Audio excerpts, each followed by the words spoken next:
that before. So let me try to explain to you what it's like living here in the Philippines. Now, in America, no one, no matter what weather report you ever watched in your entire life in America, they never get it right.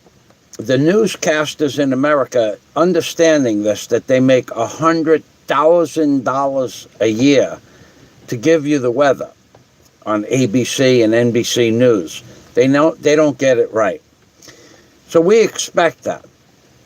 But here in the Philippines, they have a 10-day forecast, and they show on the forecast sunny. It hasn't been sunny. It hasn't been sunny in 5 days. And they said showers. Showers. I put a 5-gallon bucket out, the one that I'm using to clean the dust off the new cement mixer, and it has 7 inches of rainwater in it. So probably it's rained 6 inches of rain. That's a lot of rain in the last 2 days only. So when you Google weather for Bohol, there's 2 different weather reports. There's one that says cloudy and one that says showers. Holy shit. So it's called AccuWeather too. There was somewhere in the line there. So what I'm trying to say is that their idea of showers was 6 inches of solid rain in the last 2 days. Plus, it'll give you the wind, the windage, and the wind. I can't. The wind. It said 7 to 10 kilometer per hour winds. That's what it said. And we had probably, I would say we had 75 kilometer per hour gusts last night. It blew limbs off of trees, huge limbs off of trees. That's 7 to 10 kilometer per hour winds, and I would know what 75 kilometer per hour winds is. Only 37 mile per hour winds. It's not much, but it's certainly not 7 to 10. So I don't know where they get the weather from. Now, in addition to that, I want to talk about, I spent most of the day yesterday in the city trying to buy an Asus charging block for my computer. My computer is gone.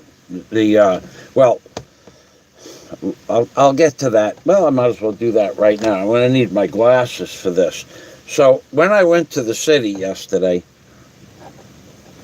hello, King Bob of Houston Town. Steve 25901. Welcome to the machine, Steve. Trying to give people an idea about, I don't know if they're doing this on purpose or somebody just isn't manning the newscasting stations, or it's hard to believe. It's hard to believe. So this Asus block here, it charges the computer 220. There's another thing in the Philippines I want to make you people aware of. This is something that you should really pay attention to. What you're going to need when you come here, whether you bring it or not, what you need when you get here is a diamond, D-I-A-M-O-N-D, diamond 10,000 watt converter with a surge protecting unit built into the diamond 10,000 watt converter. But you're also going to need what is called a battery backup for your computer. Now, the battery backup part of it is inconsequential. The battery lasts typically about, it says an hour, but it depends on your size of your screen, but typically it'll last about, for my computer, 3 minutes. It did last 15, but now it's 3. I don't know why. And I bought a new one so that I would eliminate the 3 minutes and go back to 15 minutes of backup time. And that lasted for 15 minutes for a few weeks. And then it went down to about 3 minutes of battery backup. But it's standard 3 minutes. So what I did is I put the two of those battery backups together. But bypassing the battery backup, that also has a surge protector in it. And you need that because we've had lightning storms up the yin-yang with whatever storm is current now. Now, I just came off the Bohol weather, AccuWeather, and it was talking about a storm named Vicky, Vicky, or Vicky. And I'm reading it, and it's telling you that Vicky is going to be in the Visayas area, it's going to be in the Manila area. And then I looked at the date, and the date was for December 18th. So the latest storm update that I could Google on my tablet, because I don't have the computer anymore because this brick isn't working. The latest storm update was about a hurricane or Typhoon Vicky, and that was from, I think it was December 18th. So maybe it's different on the computer, but I normally don't Google the weather. But I did today because the phones are also out. Last night and this morning, you cannot make a phone call. You can call, it'll ring once, and then it goes, "This is Globe Telecom. All circuits are busy." Well, that's kind of impossible. So they're having, whatever the storm has done to Globe Communications, it's put the service where I can't make a phone call out to anyone, not to Manila, not to Bohol, and not to Tagbilaran. And I'm calling Manila to find out. Here's another thing. So let me go back to the surge protectors. When you buy a computer here, which you can't do anyway, so that's a fallacy. Buying a computer, an Asus computer, that's just about impossible. But when you do buy a computer, if I was to show you, I could do this. I could actually do this. I have a voltage converter. Let me just get the tool.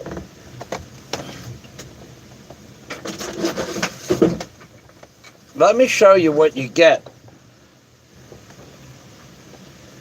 And this is problematic. Let me show you the voltage that's coming out of my faucet here. What does that say? 262 volts, 264. The faucet. Did you hear me say faucet? Did you catch that? That's coming out of the electrical outlet. It's 261 volts. It's supposed to be 220, but it's, and 261.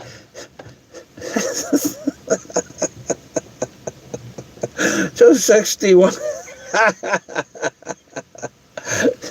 261, that's a low pressure. Low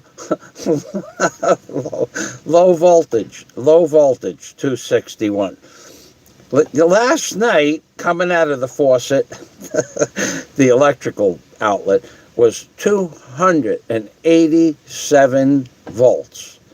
Not 220, not 230, not 240, not 260, but 287 volts were coming out of the faucet last night. The faucet. So now we have 262 volts, and that's this outlet is not surge protected, and yet, well, this outlet is surge protected, but it's still pumping out 267 volts. Now, my diamond converter, my 10,000 watt diamond converter, it's supposed to convert it down to 220. And when it's 220, it converts it when it's possible. The converter, I guess, chooses when it's possible to keep it at 220. So how can 287 volts come out of an outlet? I don't know. I don't know. Maybe one of you guys out there can answer the question, because when I plug this in, you see this is 0 now, right? When I plug this into the faucet, watch what happens. It's 270 volts now, 269. The faucet is overflowing. So I don't know how that's possible, because I have the most expensive converter possible. Now, I will tell you that even when the converter was brand new and it worked, somehow, and I'm not sure how it does that, maybe somebody can tell me how 270 volts can come out of a faucet and I don't know, maybe you could explain it to me, because I'm missing something here. The voltage converter is supposed to convert it down to 220. Now it's 270, and it's low now. So when my brick blew up, it didn't blow up, but when it stopped working, I checked the voltage coming out of the faucet, and it was 287 volts. So I guess that might have had something to do with it. Now it's a steady 263. I mean, even if I take the faucet and turn the faucet off a little bit, nothing happens. If I go over to the sink and turn the faucet, the voltage stays the same coming out of the outlet. So that's an interesting thing.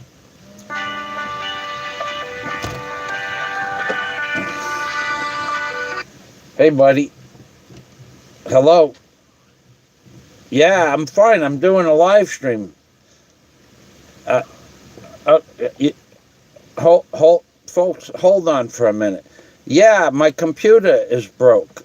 My computer is broke. I actually was hoping that you'd call. I had something I wanted to talk to you about, but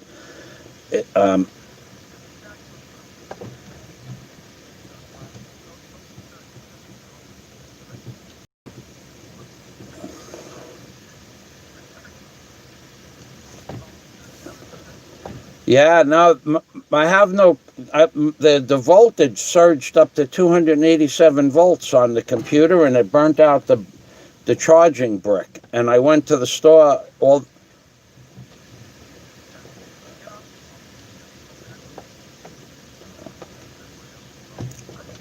Okay, I'm on YouTube now. So if you want to stop. Okay, I'm on. I can't get. I can't get onto my computer. So, all right. So look, thanks for. All right, I heard all about that. Yeah, I can't get on the computer to see what's going on. I can only. All right. So and my tablet is giving me minimal stuff. So I really don't know what's going on. But I'm okay. All right. If I know I'll talk to you later. Thanks for calling. All right. Bye-bye. So when you go, look, see, now it's still at 261 volts, 260. So now the same outlet that I'm using to charge the tablet, it works just fine. So let me show you what's inside. Now this is what is called the charging brick. Now I tried to buy one of these. I've gone to I've gone to every store except one, and that was because that was the first store I hit in the morning when I got into the city, still at 260 volts. It was the first store, and I don't know. No one has one of these bricks, and the store I'm talking about is a repair center. This lockdown. Hello, hey Jack, how you doing? Steve, hello, Jack. Thanks for stopping by. This lockdown has got this lockdown has got commerce. Now, I've talked about commerce in the Philippines before. There is no commerce.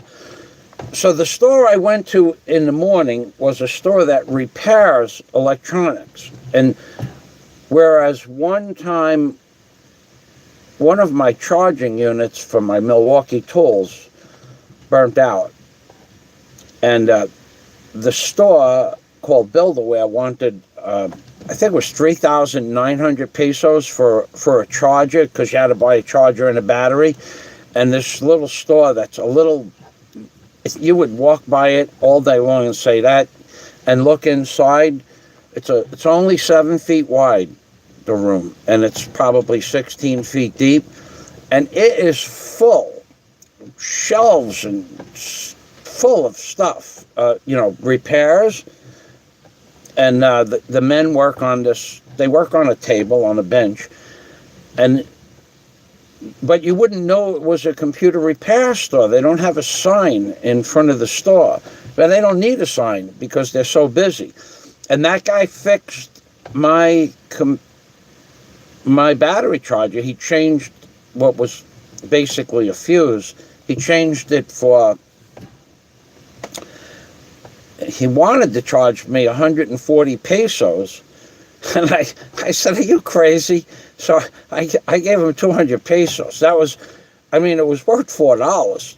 Otherwise, I would have had to spend almost $80 for a charger and a thing. And he's been more than, generous with me when he does other repairs. So that store I went to, he might be able to repair this, but I took it apart. And it doesn't come apart so easy. You have to actually cut the plastic with a razor blade, and you have to be careful. Well, I thought you had to be careful because you might cut something inside, but that's not the case. So what I did is I cut the case open. Now let me tell you, when it didn't work the first time, I hit it with a hammer. That was about 5 months ago, and it worked fine up until last week. And last week it broke again, and I hit it with a hammer again, and it went on for like 4 days.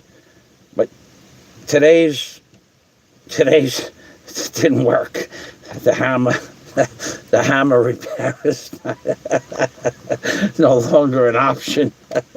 So this is what it looks like inside. When you take this cover off, there is a shroud there. I think that shroud is so that when you cut it open, you don't hurt the innards. And there's an aluminum shroud that you can pop out this inside unit, but there's nothing to repair. This looks like some sort of a resistor, and no matter how hard I hit it, the resistor didn't go back into gear. So and now this, you would think this would be an easy thing to buy. So there's an Asus repair center called in Tagbilaran. I'll give you the address and I'll give you the name of the place in case you ever have to have an Asus repair done. It's a good store. It's a legitimate Asus repair center, and the people there are wonderful. But they don't, and they even had a brick like this. They had a 19-volt brick that made my computer go on, but then they couldn't sell it. And the reason they couldn't sell, going back to the lockdown, the reason they couldn't sell me the brick is because even the Asus Repair Center Even oh, okay, we have words from Jack, dude. You have no idea. Okay, wait a second. Let me see what Jack is saying, dude. You have no idea how concerned I was because anything under 35 messages, I get concerned. Tomorrow, thanks, Jack. I'm okay. I'm fine.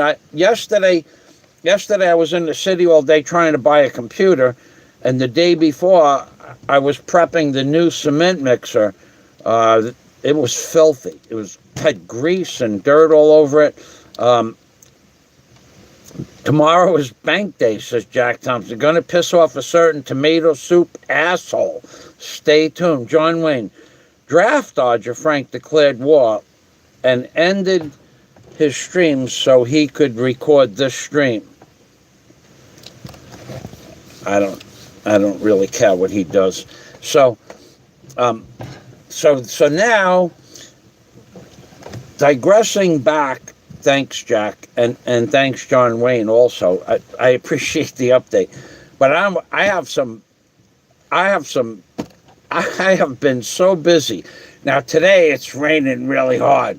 The other day I was out in the rain. I told you after my live stream 2 days ago, I would go outside and clean the machine, which is a new machine, by the way. Okay, let's see. We have Frankie is forming a tribunal and has declared war from the war room in a dark bedroom on a dusty island. I heard somebody sent me a message in one of my videos, something about there was I forgot what it was because it was early this morning. It was like 5 o'clock this morning. I wanted to get outside before it started raining. But thanks for the update. So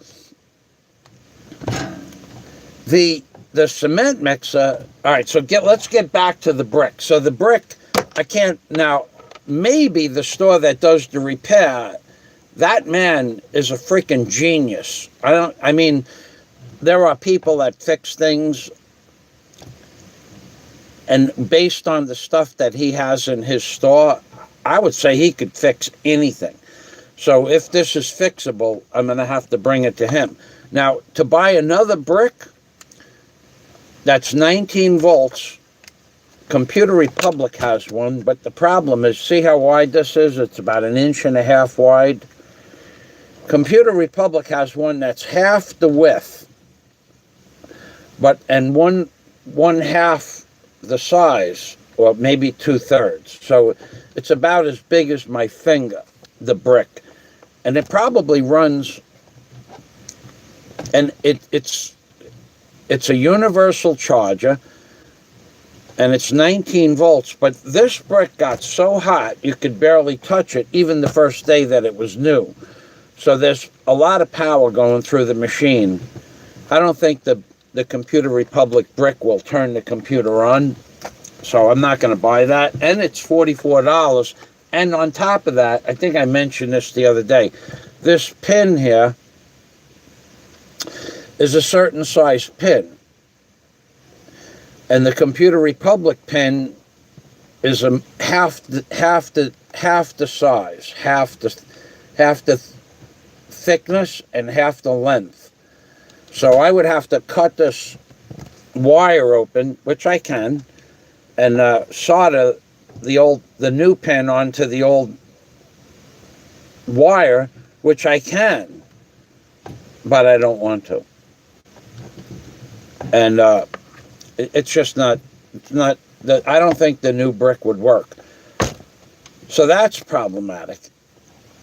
Now get into the cement mixer. Now I did hear, before my computer took a crap, I did hear that the cement mixer was a used cement mixer. Well, it's not a used cement mixer, so I'm going to do a video of that. I would actually be outside live streaming the preparation of the new cement mixer. It's a brand new cement mixer. That's easily provable. I will show you the teeth on the ring gear that turn the drum or the barrel and the original factory paint, and you will see that the paint is new. There's no wear and tear on the paint itself. There's a ring gear, and that's driven by a pinion gear. Well, there's no wear and tear on either the pinion gear or even the paint. It didn't even take the paint off the ring gear yet. And then I'll show you the inside of the barrel itself, which has no cement in it. So a used cement mixer will typically have cement on the blades or the paddles inside the cement mixer. So I don't know why people are telling stories that the cement mixer is used. I would agree that their tires on the cement mixer are garbage. they put air in the tires, and the tires stayed full until they got it here, and now the tires are flat. So that I would agree. I don't care about the tires. The tires are an inconsequential thing. Once I set the cement mixer up, I will actually crib the cement mixer up with planks that I have made, that I bought just to crib the cement mixer. I'm not going to have probably the cement mixer setting on the tires. I'll probably just crib it once I build a section of the yard for that. So things are going ahead with that. Now, why do I have to prep the cement mixer? Well, I told you the other day in the live stream, it was a rather long live stream, that it comes with no grease in the main pinion gear. Comes with no grease. John Wayne, the rebar bender is in stock, and the vibrator tool for the cement is in stock in a different warehouse. So they're going to put those two things together, and we're going to figure out how to get it shipped here. So the answer is yes. The rebar bender and the vibrating tool is a done deal. Thank you for asking. Jack Thompson, I hope you don't paint the tires on the new cement mixer. I am going to paint the tires, Jack. That keeps the cement off the rubber, and it keeps it easily. Yeah, Bert, I know that happened. So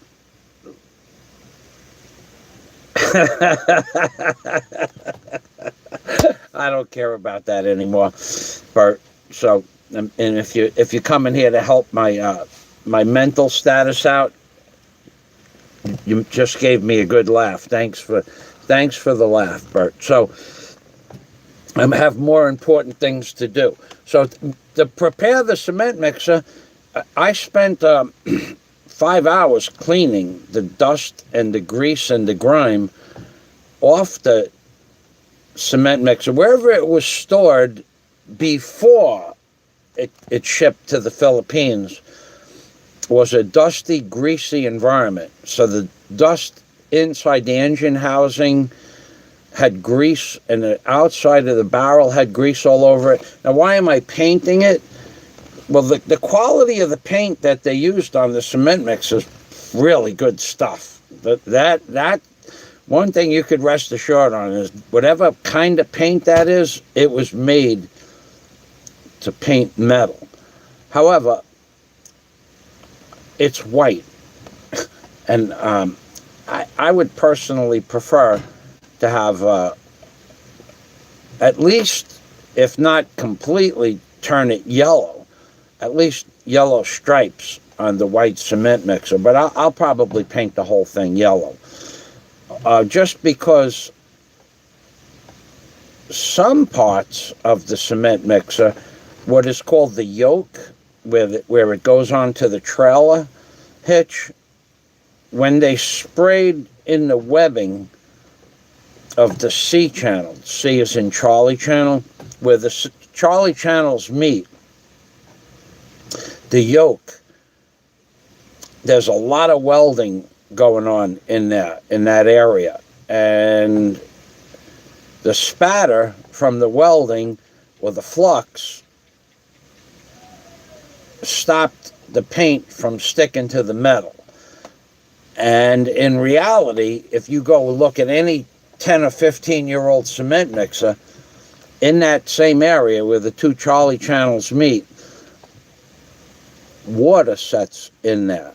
It's just the way it is, because the yoke is typically laying on the floor and the channels go down into the yoke.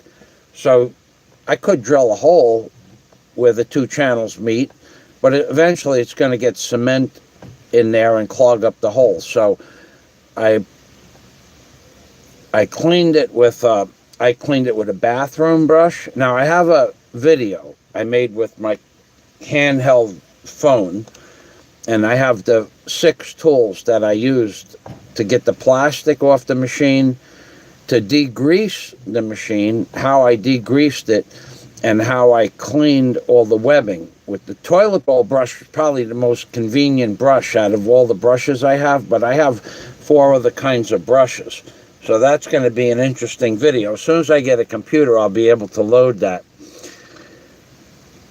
Pedro Rojas Cervantes. Yes, I can see the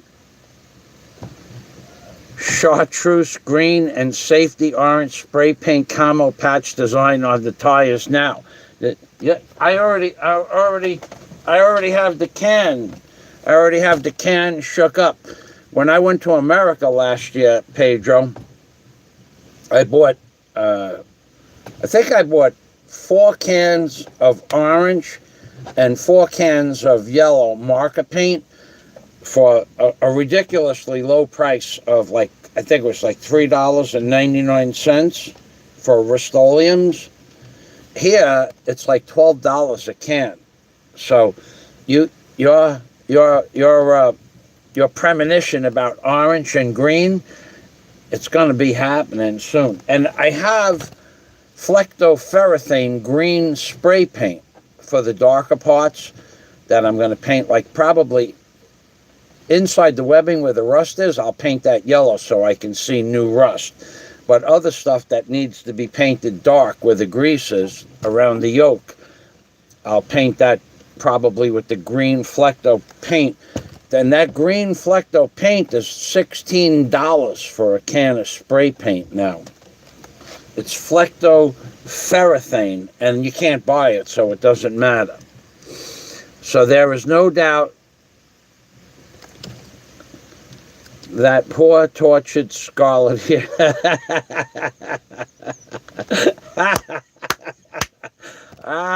He is, I heard he was melting down. I heard that he was melting down. Oh God, that was funny. I get messages. I just haven't had time to review. I don't have time to review every video. I was out in the shop this morning working on, let me give you another update. 5 months ago I don't have the parts with me. I took my echo blower apart because the muffler, the echo blower started up fine. It's an Echo 680 cubic feet per minute. Commercial yard blower, backpack blower. And it runs, it works, the switches work, everything works, except that after you get it started, it'll go high velocity for about 5 seconds, and then it bogs out. Now, one of the problems with the echo blowers and echo chainsaws, any 2-cycle machine, is that when the screen, there's a muffler and then there's a screen before the muffler. The screen creates what is called back pressure, B-A-C-K, back pressure, for atomization and basically combustion purposes. And sometimes the screens get clogged with carbon. Now, my screen was definitely clogged with carbon, but I also noticed that the muffler itself was rusted out in a few places. So I've gone to 3 different stores in Tagbilaran City that sell that blower. There are places that sell echo blower tools. They have a new policy now. I don't know if I think these people get together like a board of directors meeting, and I think they decide that the best thing to do to build up business is, well, they don't sell parts. They don't sell parts. Like in America, you could go into, what was the name? Tavernier Tool Repair, and you could just go in and put that part on the counter, and then they'd have it in a couple of days. They'd have another part. But the Philippines is different.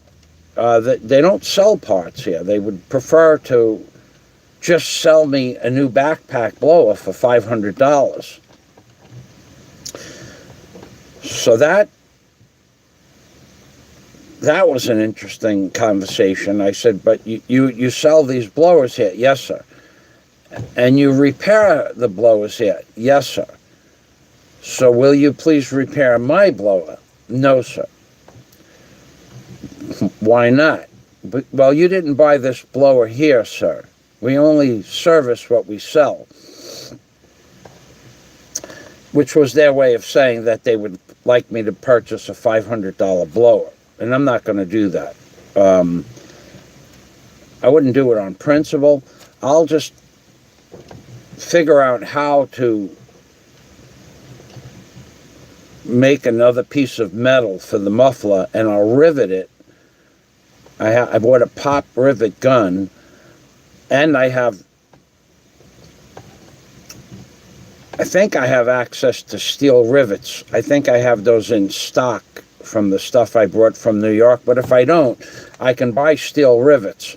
So I'll just rivet a new piece of metal onto the muffler, and hopefully that will fix the problem, because what's happening is that the heat from the exhaust is coming out of the side of the muffler, and it melted the plastic housing a little bit, which means nothing. It's not going to hurt anything. The plastic housing is just there to protect your hand or your arm from touching the hot muffler. That would be a simple fix too. I'll just get some chicken wire and put it over the melted plastic. But the new policy, and I'm not sure if it's a new policy because of commerce, but the lockdown has a lot of stuff changed from last year. I think last year they would have fixed the tool, but I think this year they would just prefer to sell you a new tool, because they may not be able to get the parts, and who knows. So I already told you that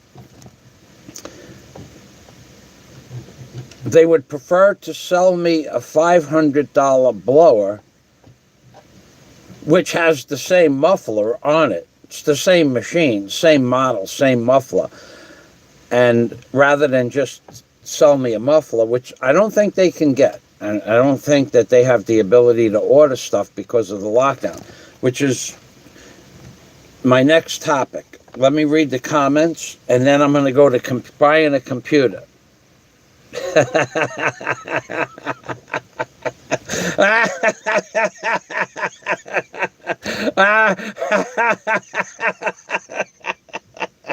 You guys, Genmark Tolentino, shout out. Hello, Genmark. Good morning. Oh, God, that was funny. I won't tell you which one it was, but you guys got to read the comments. Yes, concerned citizen. I saw you. I know your name from somewhere. Concerned citizen. It's a spark arrestor. Yes, it is. But it also creates a back pressure. And when that spark arrestor that is clogged up, the machine won't run at full power. It's actually like the old story where if you stuck a potato in a tailpipe an automobile, the automobile would not start up because it wouldn't be able to make pressure in the pistons, which I don't know if that's true or not. I never tried to do that. But yeah, it is a spark arrestor, and it was solid clogged up. So it would allow my machine to start, but when you gave it full throttle, it would not go full throttle. So that was one of the problems, to get to full throttle. And then when I took the muffler off to get to the spark arrestor, I found on the side of the muffler was worn out. Now, I bought this tool back in 2000.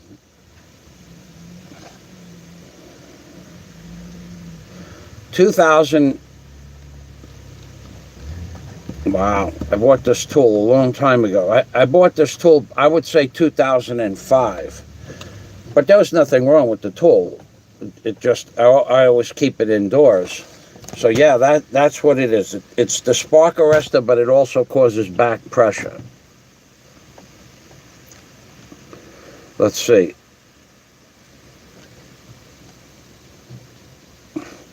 FSV, doing sleep, wait a second, what is this? Doing sleeping live streams, wearing his CPAC mask. Can you do the same for us? I don't wear a CPAC. I actually know what that is.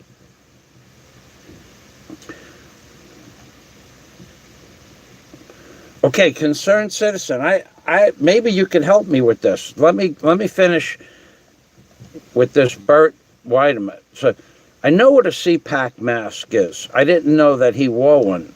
It's unfortunate that is. But that's for people whose hearts or their sleeping pattern, their breath, their breathing stops. It looks like, you know what it reminds me of? The Alien. And I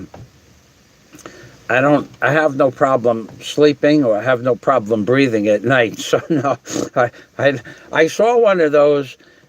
I'll tell you where I saw it, on Dirty Bob. So I'm in Cebu. I'm at the Golden Prince Hotel, and Dirty Bob, I call him Dirty Bob for a reason. He was an American. This guy he had a different girl for breakfast in the morning. The place where I stayed was for foreigners that were coming to the Philippines for about 5 different reasons. It was in the Ayala section of Cebu.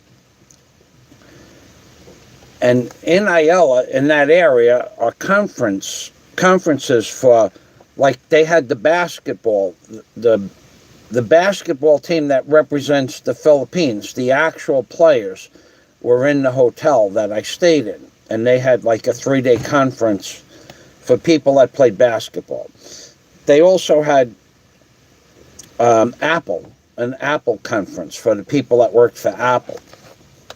But there were a lot of tourists, foreigners, that came for dating purposes. And Dirty Bob, I got to tell you, this guy had a different girl every 2 days for as long as I was there. And I was just dating one lady named Mila, who never showed up. So I really wasn't dating anybody. And I did have a girl I went to the Church of Simala with, the Church of Simala. And I dated her for about 4 weeks, until she asked me to marry her and go to Mindanao with a dowry for her father of $50,000 so that her father would release her and her sister, I think it was. I don't remember. We were in the Church of Simala when she explained all of this to me. And I said, what are you talking about? She said, well, my mother is Christian and my father is a different religion, and he requires a dowry of $50,000 if you want to marry me. And I kind of looked over and I'm going, who exactly are you talking to? I only know, I'm in the city of Cebu. I'm in the Philippines 3 weeks. We've only seen each other like 4 times. And she was talking about getting married and me giving her father $50,000 for her hand in marriage. So, but Dirty Bob, he had a different girl there every couple of days. So Dirty Bob says to me one day, he goes, come on, we'll go over to the red light district. I said, nah, I'm not interested in that. Come on, you got to experience it. I'm not. I don't want to do that. So he took me there. And the red light district in Cebu, I had never been to a red light district anywhere in the world. It's just not something I would do. And he was talking to women that had like one tooth. And as if they were like potential dates for him. And I'm going, Bob, he wasn't even drinking that much. I don't drink, so it wouldn't affect me one way or the other. But by 9 o'clock at night, maybe 10 o'clock, I don't know what time it was because I walked home from, it's in the Cologne area, I think it is. He was all ready to go with a couple of these women, and they were like in their late 40s, early 50s. And I'm going to myself, you have like such beautiful women that come to the hotel. Why would you want to date any of these women here? And he goes, the older ones are the ones with experience. Bob, I'm going home. I'll see you later. So that was the man who showed me this apparatus that he had to wear, the CPAC. I had never seen one of those before. And he put it on his face, and he showed me when we were in his room.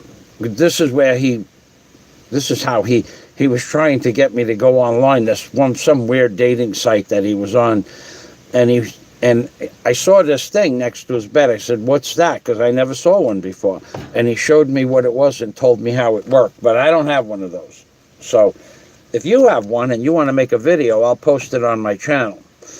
Okay, so concerned citizen. Apparently concerned citizen is an actual man who understands tools. So yes, we're talking about the spark arrestor. We took them off the still concrete. I just took that little cup. Concerned citizen knows I'm telling the truth. Mine is shaped like a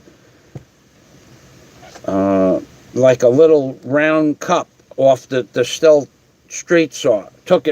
Just took it off about a week ago, and that was solid.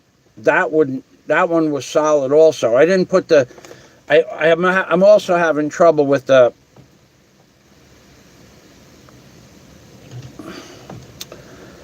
That was solid, clogged up, and I was also having trouble with the thing that makes the electric. When it goes past the magnet, I forget the name of the thing. I haven't worked on tools in such a long time.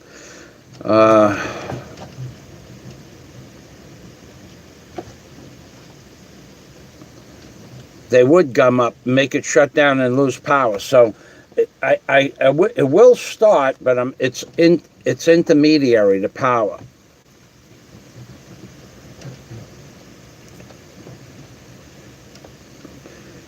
Well, as soon as I get all the tools here, I'll start construction, John. John Wayne says, when will you be starting construct? Well, I already have all the holes for the footings dug. What I did, John, is I dug, because where I live, John, to answer your question intelligently, so let's keep it on an intelligent level here. I know you didn't do anything wrong yet, but if you do, I'm just going to shit can you. So to answer your question, where I live is solid coral. We're not talking about digging down 3 feet and hitting coral. We're talking about coral with grass in some places on top on my property. So the footings call for 1.5 meters square and 1.5 meters deep, which means I had to hammer out or dig out 16 footings. So they did their dugout, and then I dug out the septic tank and the water tank. It was altogether, it was 250 cubic meters of solid coral that's dug out. Then I took the material, the spoil material that was in the hole, and I backfilled the hole as I went along. I dug the hole out, and then I backfilled the hole so that later on it would be easy to dig. And I did that 2 years ago, not 6 years ago. And for the stories that are floating around on YouTube, concerned citizen, for the stories that are floating around on YouTube, I only have the permits 3.5 years. So how could I be digging holes for 6 or 7 years? I was only here, I'm only in the Philippines 7 years and 2 days.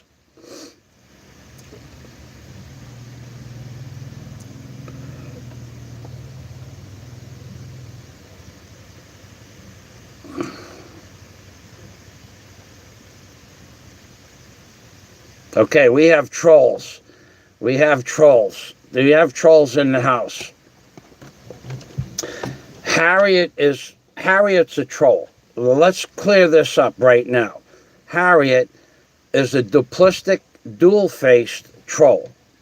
Now, she goes about it in a very benign way, but she's all over everybody's channel, and she's an ass kisser from the get-go. So let's just be clear who Harriet is, so when I answer Harriet's question.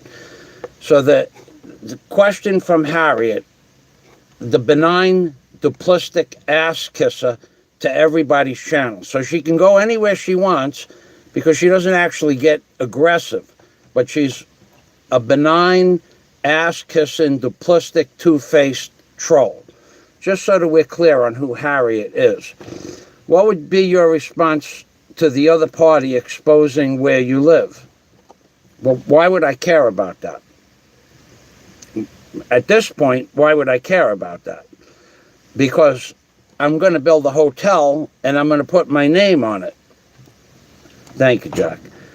I'm going to build a hotel and I'm going to put my name on it, and the next time the people come around asking me if I want to advertise, I might even take the advertisement up and put my name and possibly even the name of the hotel in the advertisement, because I already have a name picked out for it. And it might be a little stunning to some people, but it's true. So the name fits me perfectly. The name is Michael Fazio, with spelled differently. And you're going to be surprised at what the name is. So I picked the name out because of the spelling, because where it would set in the order of the phone book, and of course I'm going to have to go on a Google map. So the other person exposing where I live to answer Harriet's duplistic trolling comment is I don't care about that, because I am not a hard person to find. It's not like I'm hard to find. I'm an easy person to find. The question would be, do you wish to come to Bohol and then ask the tricycle drivers or the jeepney drivers where I live, and then, because that's going to take time and money from your expenses, and then what would be the purpose of actually finding out? What would be your end result? What would be your goal? Because everybody has goals, everybody has wants and needs, but what would be the purpose of that? Eventually, I'm going to have a hotel with a name on it, and it's going to be on a Google map with a phone number. So I'm not embarrassed about where I live or even how I live. It doesn't bother me. You hear all kinds of stories about how I live and where I live. But yeah, so Harriet, being that I did see you And being that, now this is directed directly at Harriet. Now, Harriet there's no need in life for Harriet to defend me, because I don't need anybody to defend me. But being that you allowed people to talk shit about me, you don't have to defend me. But being that you allowed them to talk shit, it means that you're duplistic in nature. You're mental. That's a mental disorder. If you take the time to come to my channel, if you take the time to comment on my channel, and I answer your comments in an intelligent fashion, and then you go to another person's channel and you see them abusing the shit out of me for stuff you know is not true, and you don't defend the truth, not me, but the truth, there's no reason for you to come to my channel. And I feel the same way about a bunch of people. So now, one thing I keep saying to everybody is nobody will ever prove that I am a liar. You've heard stories that my plans aren't real. So when I wager somebody $10,000, sit down with me at the building's permit office on the table of the inspector and put $10,000 on the table. My plans are either real and I take your money, or they're not real and you take my money. Where is their room? Where is their...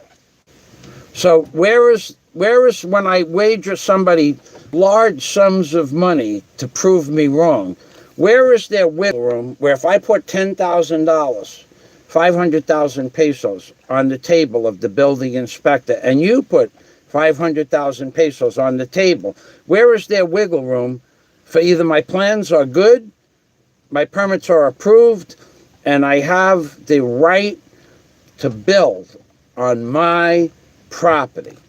Where is their wiggle room to think that I'm lying? There is no wiggle room. Either I have the plans and approved permits and signed permits from the plumber, the electrician, the septic tank division, and the building department, structural. Where is their wiggle room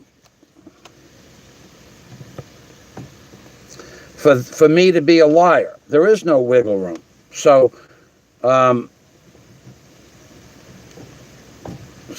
a lot of people like Harriet, but she's duplistic in her personality, and I don't like that part of anybody's personality. If someone is correct, then I will go and say that they are correct. I will not sit in the sidelines and let somebody else abuse somebody if they're being abused improperly. So I don't have any idea what a Buddhism hotline is. Scuffed nightmare. Okay, so we are full of trolls today. You're a coil citizen. Yeah, the coil, that's right. I have not worked on tools in a long time. The coil, when the coil, you would understand this, concerned citizen, when the engine is cold, it runs, but when it's hot, it bogs out. Now, that could be in an internal break in the spark plug, and I know that you know that that's possible. I've actually seen that happen. Somebody said the spark plug is broken internally 20 years ago, and I'll never forget that day. And I'm going, because my compressor, I had a 10 horsepower Briggs & Stratton compressor, it started up one pull, and then it started up, and as soon as the engine ran for 45 seconds, it would shut off. And the coil was good. And I brought it to a job, and I said to somebody, I can't get the compressor running. He knew about tools, and he says, oh, just change the plug. And I changed the plug, and it worked fine. So I'm not sure if it's the coil or the plug. I didn't have another plug.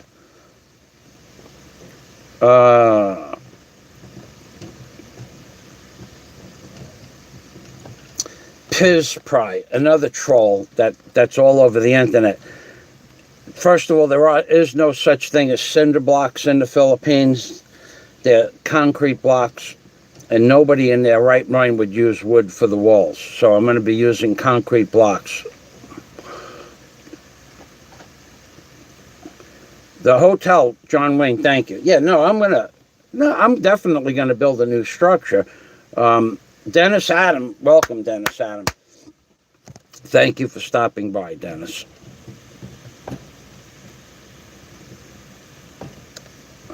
How many times do you people have to hear it? Piss, Pry. How many times do you have to hear it? How many times do you have to hear it? Are you stupid? No, I'm serious. Are you stupid? Is your IQ below 12 that you can't remember from one day to the next what my plans are? Because you know damn well you are all over the internet. And you know damn well I'm building a 4-story hotel. So you have to hear me say it again. That is your last stupid question that I'm going to allow. Because you already have the answer to that question. Jack Franco, Seattle Parks Department. Fazio Grand Hotel. So, concerned citizen. That's actually true. So I've had people say, could you live like that? I live very comfortably like this. I have a window, I have a door, I have air conditioning, I have a refrigerator.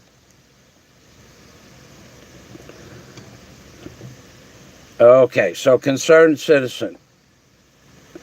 He did say that. Yes, Warren did agree that I have all the permits. And then the story arose that they're fake, the permits. So therefore, I put the $10,000 wager out again, and no one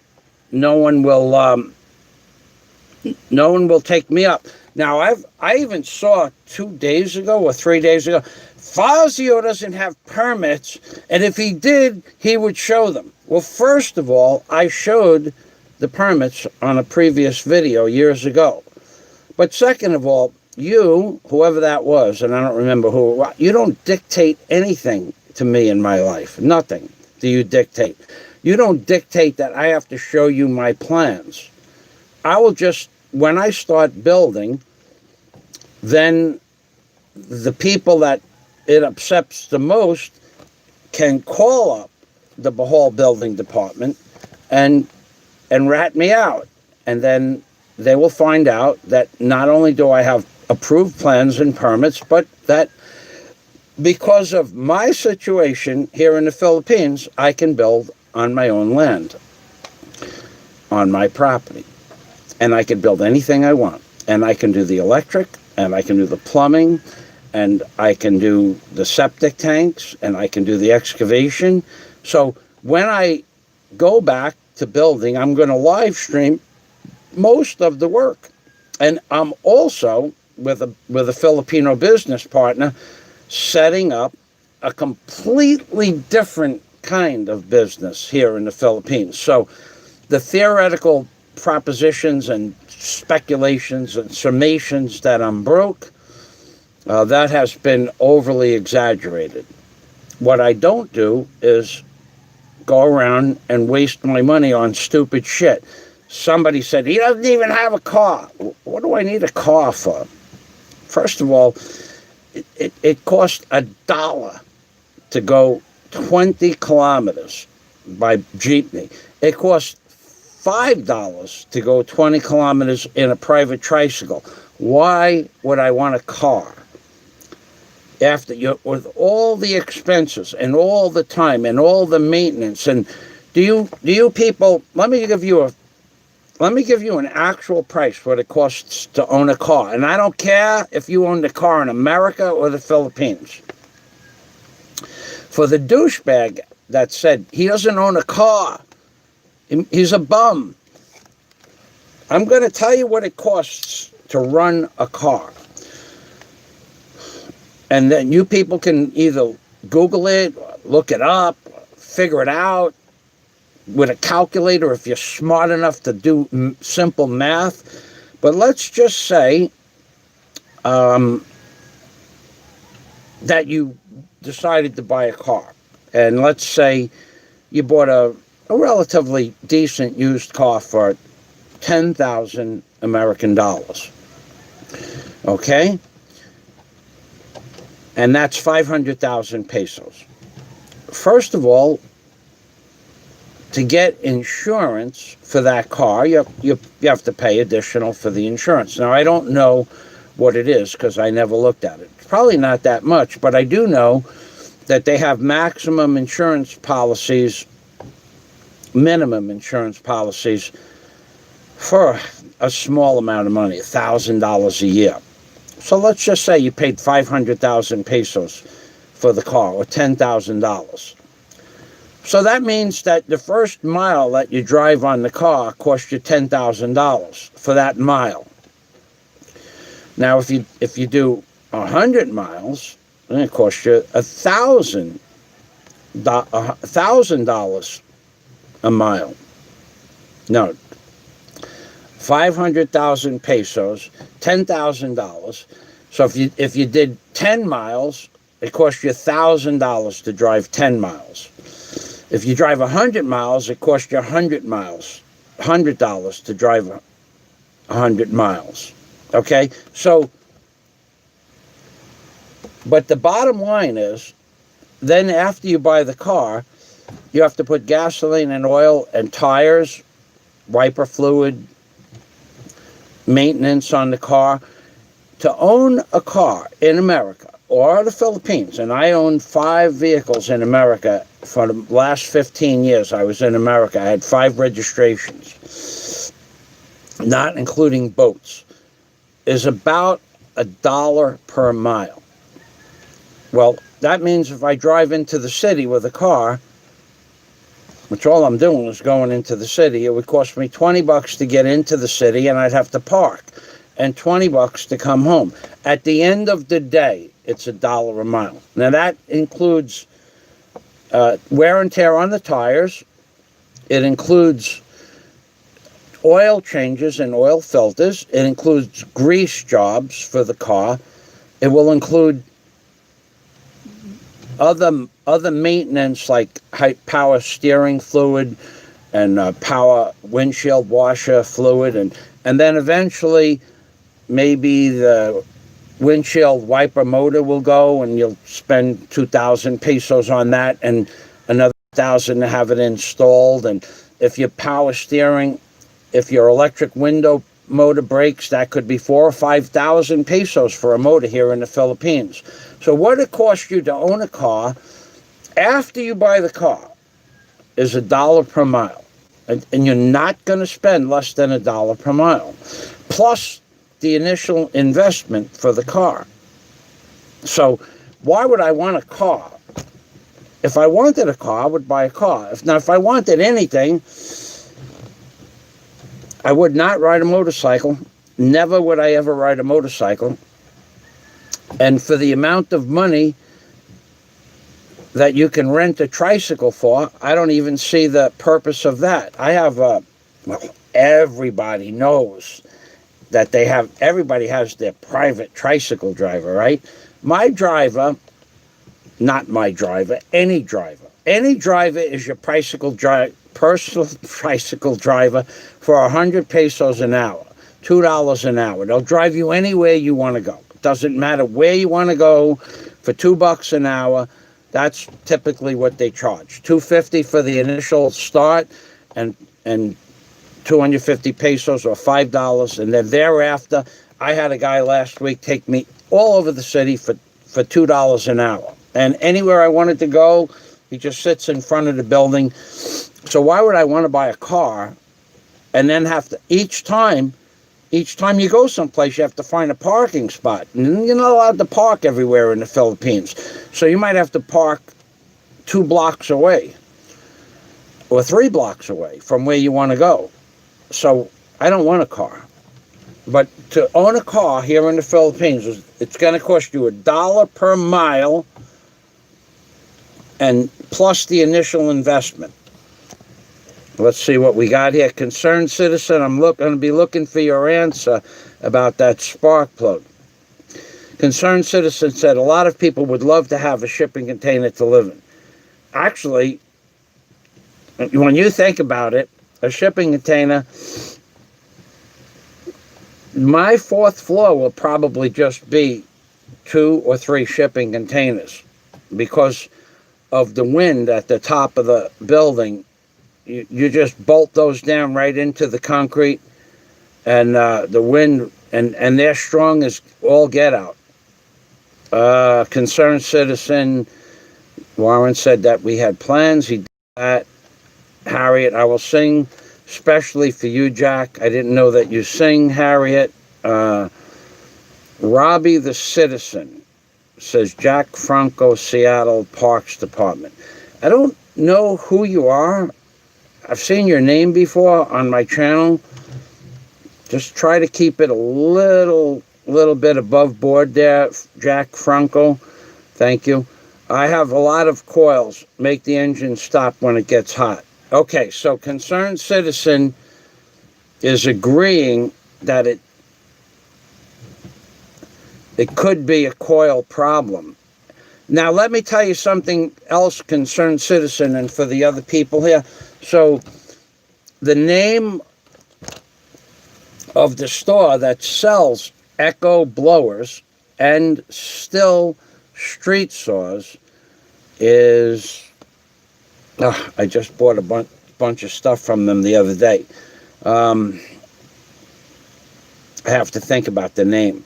So that store that sells the still street saw, the same model, I think it's a 905 model, they sell the exact same model. They don't sell the coils. They couldn't get the coil.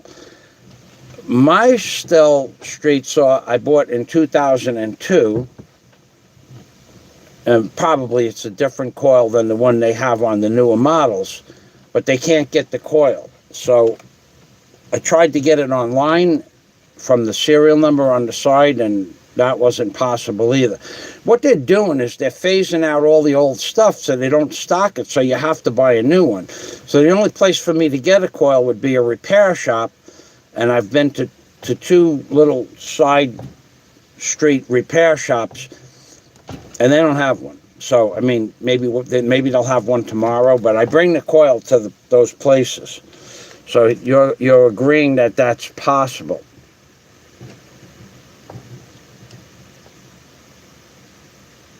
Okay, Plisbury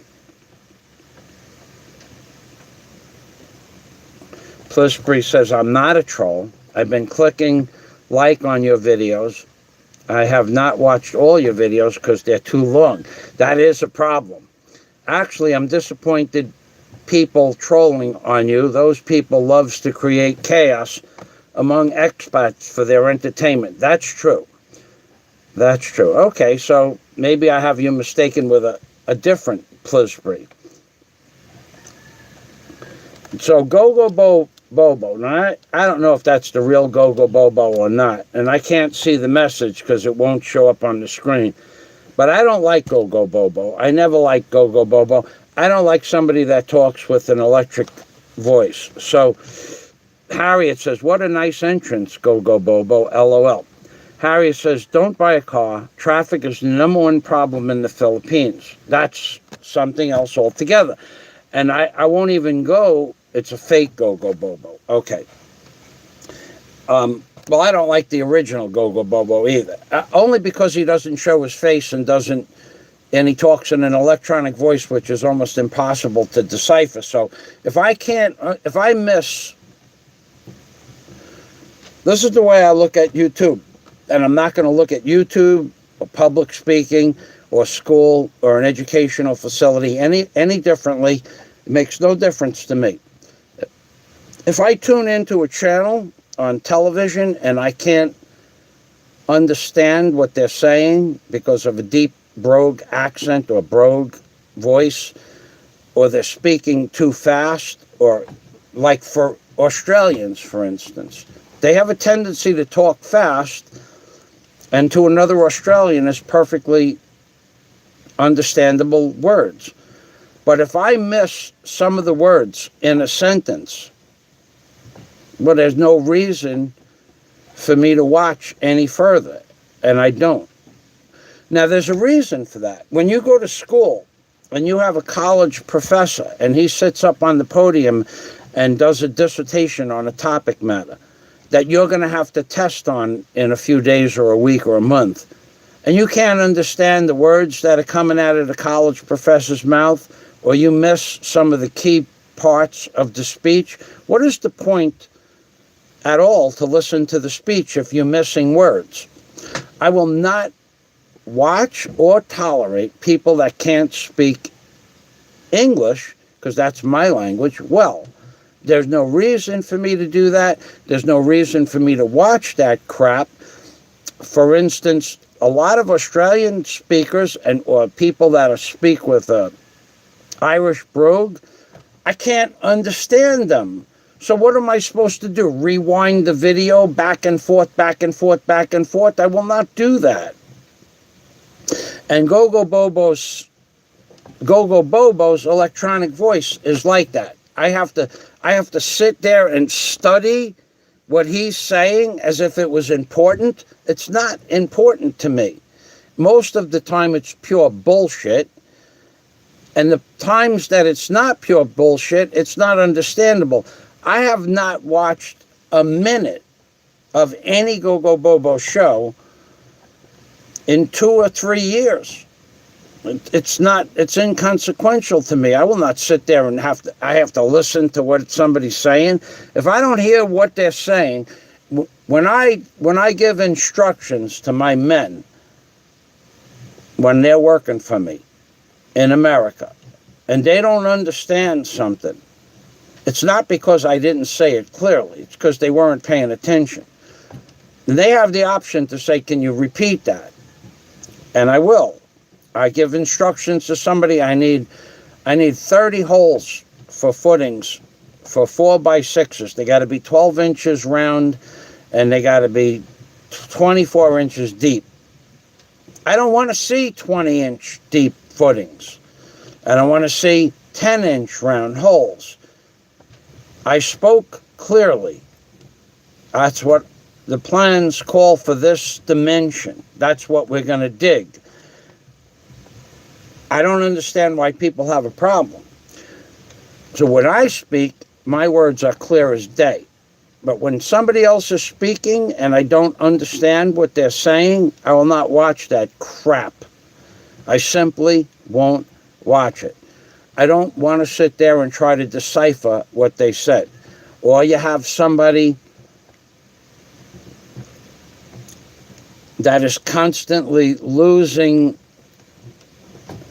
their ability to speak, their voice is fading out, where their voice lowers towards the end of a sentence. That's bullshit too. That's total bullshit.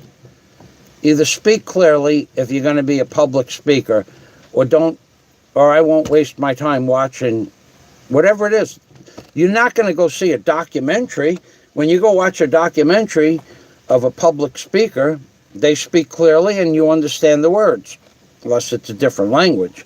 But, you know, I'm not going to... And Gogo Bobo is one of the most annoying voices I have ever heard. So I don't watch that piece of shit show that he runs. I don't care if anybody who goes on it. It doesn't interest me. It's not one bit.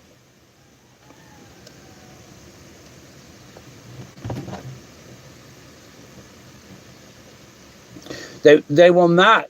Concerned citizen. I don't know how to get a coil. I've been, a lot of things, welcome Peekaboo to you. A lot of times when I say I went to the computer store to buy this brick, I've gone to 12. I could name them. I've gone to the Thinking Tools on the second floor of the ICM Mall. And then across from Thinking Tools is a store called SSD. They do computer repairs. They know what I need, but they don't have it. That's 2. I've been to the gadget store in the BQ Mall. That's 3. I've been to the Asus Repair Center. That's 4. There's 2 Computer Republics. That's 5 and 6. They don't have it. There's a store behind the BQ Mall. I forgot the name of it. They don't have it. There's another store behind the BQ Mall. I forgot the name of it. They don't have it. That's 8. I went to the store that repairs computer projects, but they were closed. That's 9. Then I went to a store called Dyson, I think, Dyson Electronics. They sell alarm systems and they sell a lot of stuff. That's 9. I went to the store in the city squares that's supposed to sell computers, and they sell some small gadgets, but that's 10. And there were 2 more. I forgot where they were. And right next door to the photo shop, right when you get off the jeepney, across the street from the museum, there's a computer repair center, Ruel or something like that. That's 11, and there was 1 more. I went to 12 stores. I can't find it. So the coil, I've gone to all those stores too. Now, it's not just because of the commerce, it's because of the age of the tool. But either way, for a coil that should cost $23, I'm not going to spend $500. And even on eBay, they don't have that coil that I gave the number to. They say they have a replacement coil for that. But I've bought stuff off of eBay, brand new. From a certified dealer. I bought an electronic part off of eBay for $300 for the jet ski that I bought back in 2014, and it didn't work. And they don't give you a refund on electronic parts. So I could wait 6 weeks and spend $50 or $60. Plus the coil is $28 and it's $56 for shipping. So I'm going to spend $100 and there's no guarantee that the part is going to work. So I want to bring the tool somewhere, put it on the counter and make it work. Anyway, I'm going to stop raining, so I'm going to get ready to go outside and prep the cement mixer. I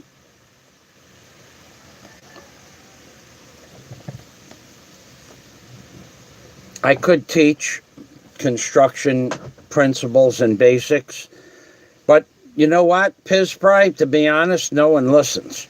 I've had the opportunity to try to show people how to do stuff in the Philippines before, like use a crowbar or build a bench to work on. They would prefer not to do it like that. They have their ways.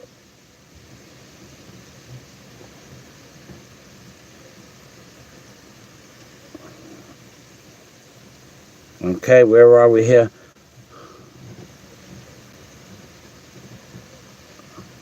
Louis Paganpunts, thank you, Louis. If I make a call and get routed to an offshore entity, I give them a shot. If they can't communicate properly, I ask for someone else. It's a waste of time.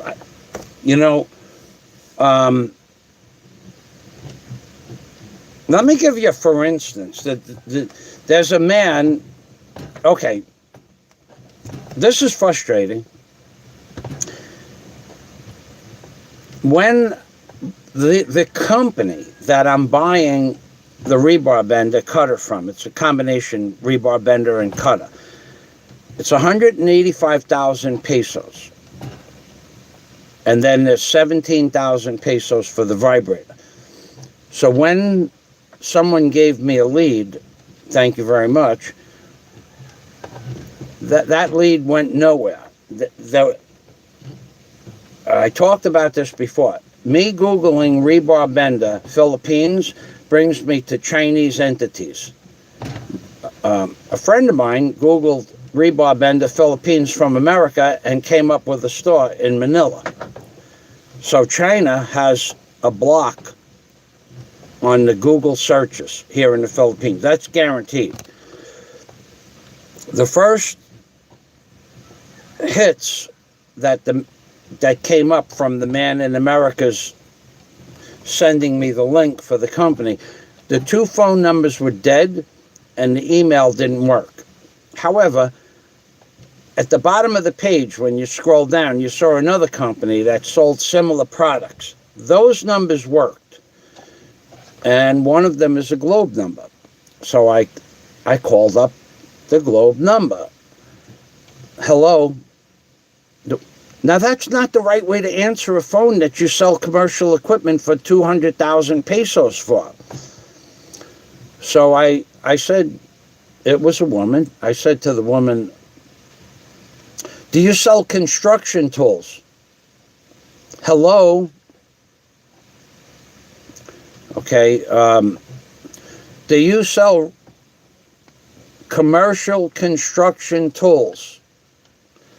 How can I help you? And I was like about ready to hang up, and I said,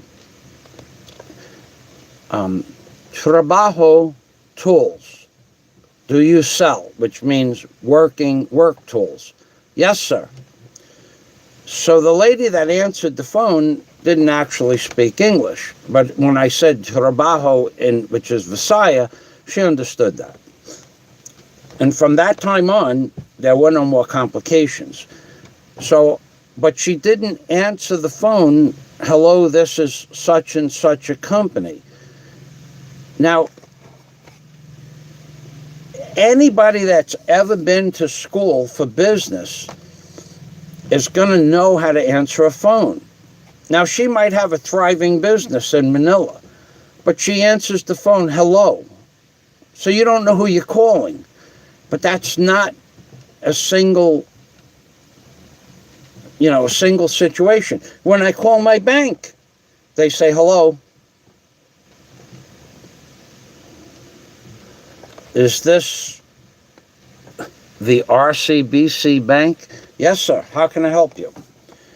So you would think that they would answer the phone. Good morning, this is the RCBC Bank. How may I help you? And then you go move on with your business. But the people here just answer the phone, hello. And you have to ask them if they're the person that you called. And that's problematic, because one thing I'm going to tell you, people that are coming to the Philippines, you need to prepare yourself for 90% of all phone numbers that you're going to see on all websites are not working numbers. Neither are the email addresses for about 50% of those sites. Why is that? Let me tell you why that is. Globe has a monopoly on half the phones in the Philippines. And Smart has a monopoly on the other half. Now, they also have something called, you don't have to pay, but you don't have to keep your number either. If you don't deposit a minimum of 10 pesos every 59 days, the telephone number that's in this cell phone becomes obsolete and no way to get it back. So if I had this number for 5 years, and 58 days from the time I put the money in there, I put 10 pesos in, it extends it for another 59 days. No problem. Smart and Globe, same gimmick. If I don't put the 10 pesos in, and I'll show you something. Well, let me see if I could get it out of here without destroying my live stream. Let me show you something. See that on the front of my case? It says February 10th, 2021.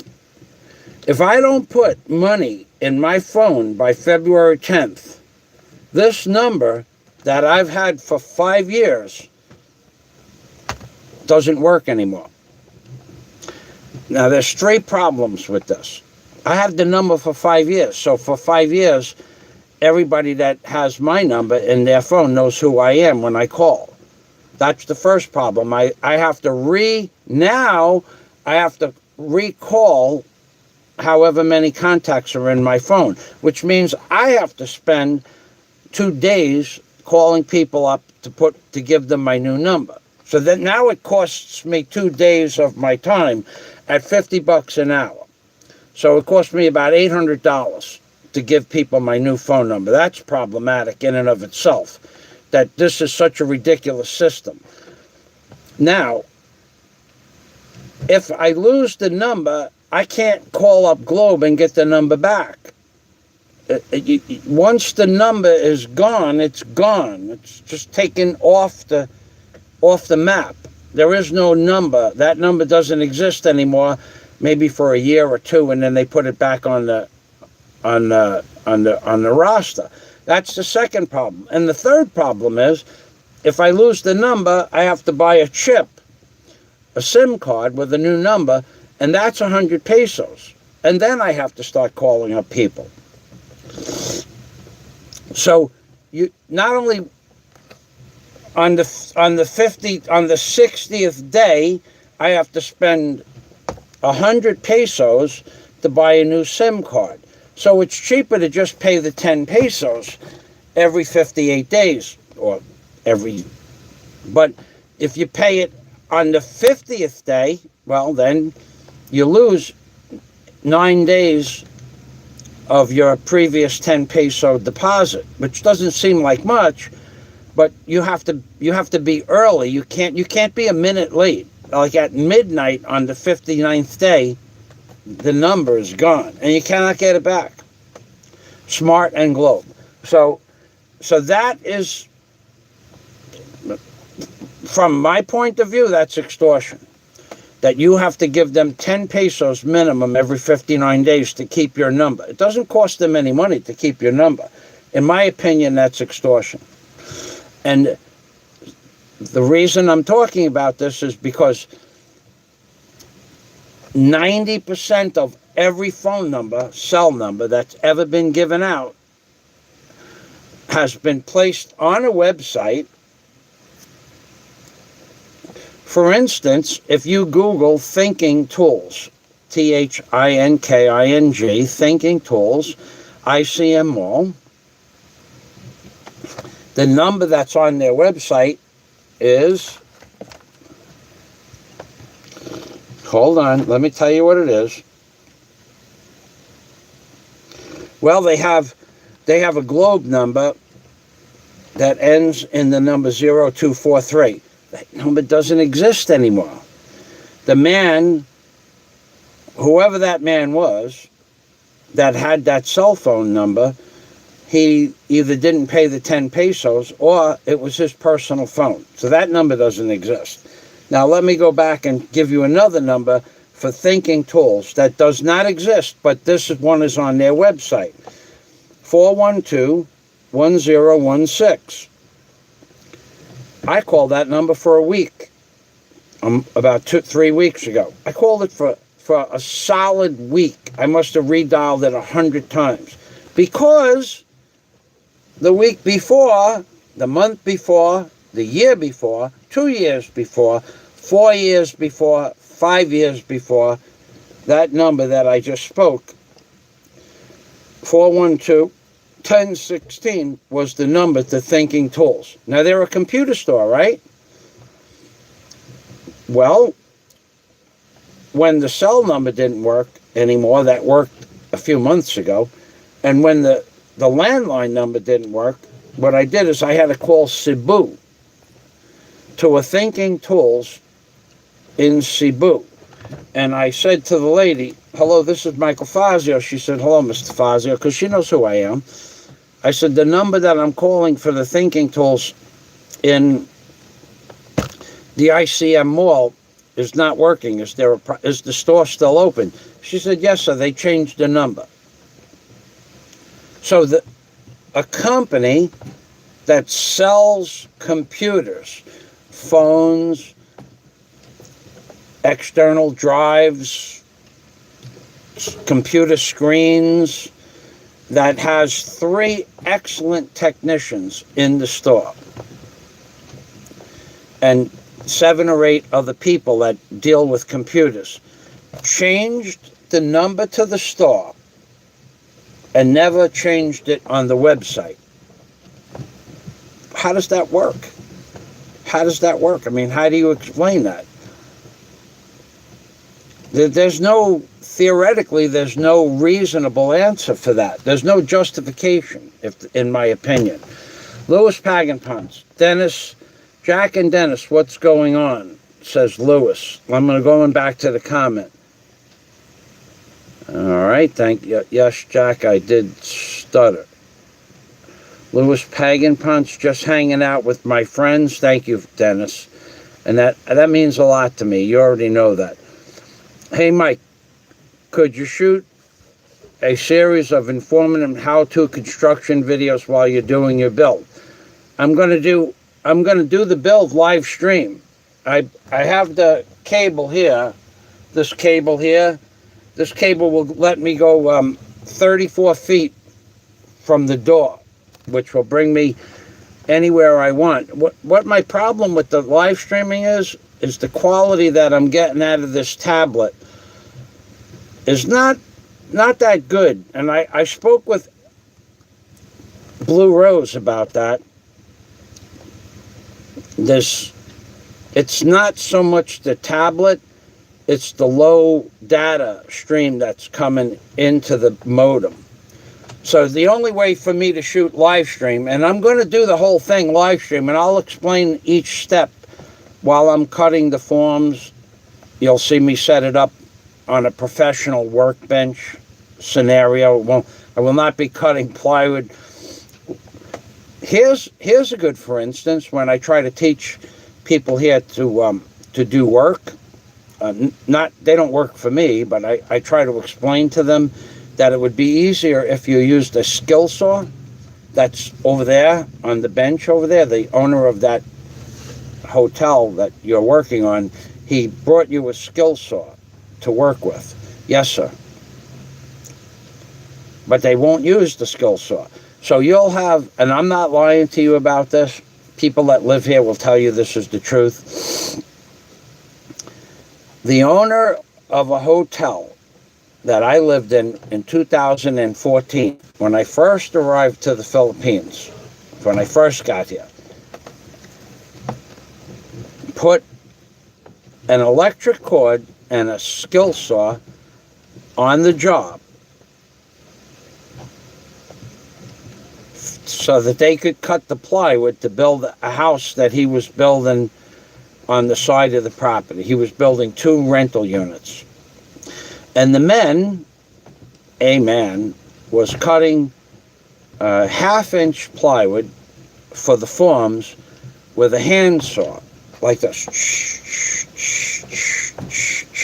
But, and I'm not making this up, I even have a video of it somewhere, he was using a rock in the middle of the yard as a teeter-totter to keep the plywood off the ground. And I was looking, I'm a carpenter, I'm an actual carpenter. I was looking at him do the job, and I said, I don't remember his name. I said to him, there's a skill saw over there. Yes, sir. We do it like this with the handsaw. So I said to the owner, they're not using the skill saw. He goes, I know. They don't use skill saws here. And I said, and that's okay for you? He goes, well, if I complain about it, they'll quit. So I give them the option to use the skill saw or the handsaw. And they get paid by the day, so it's better for them to use the handsaw than the skill saw. And I said, yeah, okay.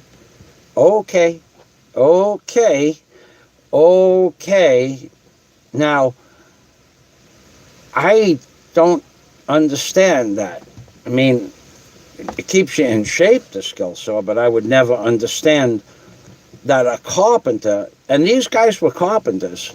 These guys were definitely carpenters. They knew how to use a skill saw. They just don't use a skill saw. So that's how it is here. It's different here in the Philippines. So let me go back to the comments.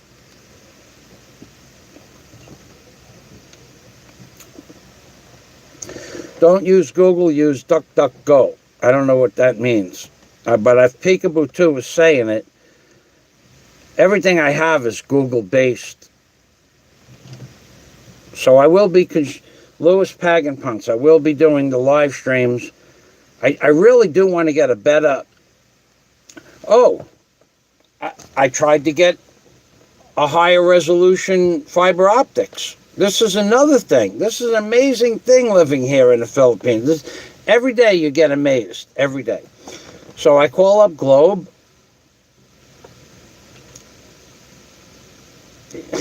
I feel like I'm talking at a brick wall sometimes when I call up Globe. Do you have fiber optics? The Globe technician stops my tricycle in the street. Stops it. Mike, they have fiber optics. Thank you. When you have to call Globe up. You want to see. You want to get frustrated? All right, so I call up Globe the next day. Do you have fiber optics in this area? Yes. Yes, sir, we do. Okay, I want to make an order. Can I keep my same phone number? No, sir. Even though Globe is my landline and my computer, my internet service, for whatever the data speed is here, and even though Globe is setting up fiber optics, I can't keep the same number that I've had for 6 years now. Okay, that's not really that problematic. So, all right, I want to order the service. Yes, sir. And then the phone goes silent. I thought she was looking something up. Is there anything else I can help you with, sir?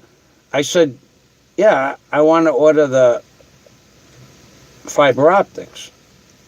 Sir, that's a different department. So, well, why did you make me wait? Oh, I thought you knew.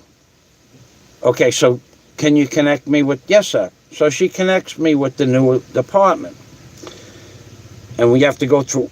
Not only that, but in order to talk to a representative, you have to give them your date of birth, the model number. There's a little number here. Listen how ridiculous this is. The absurdity, the time wasted on this kind of crap.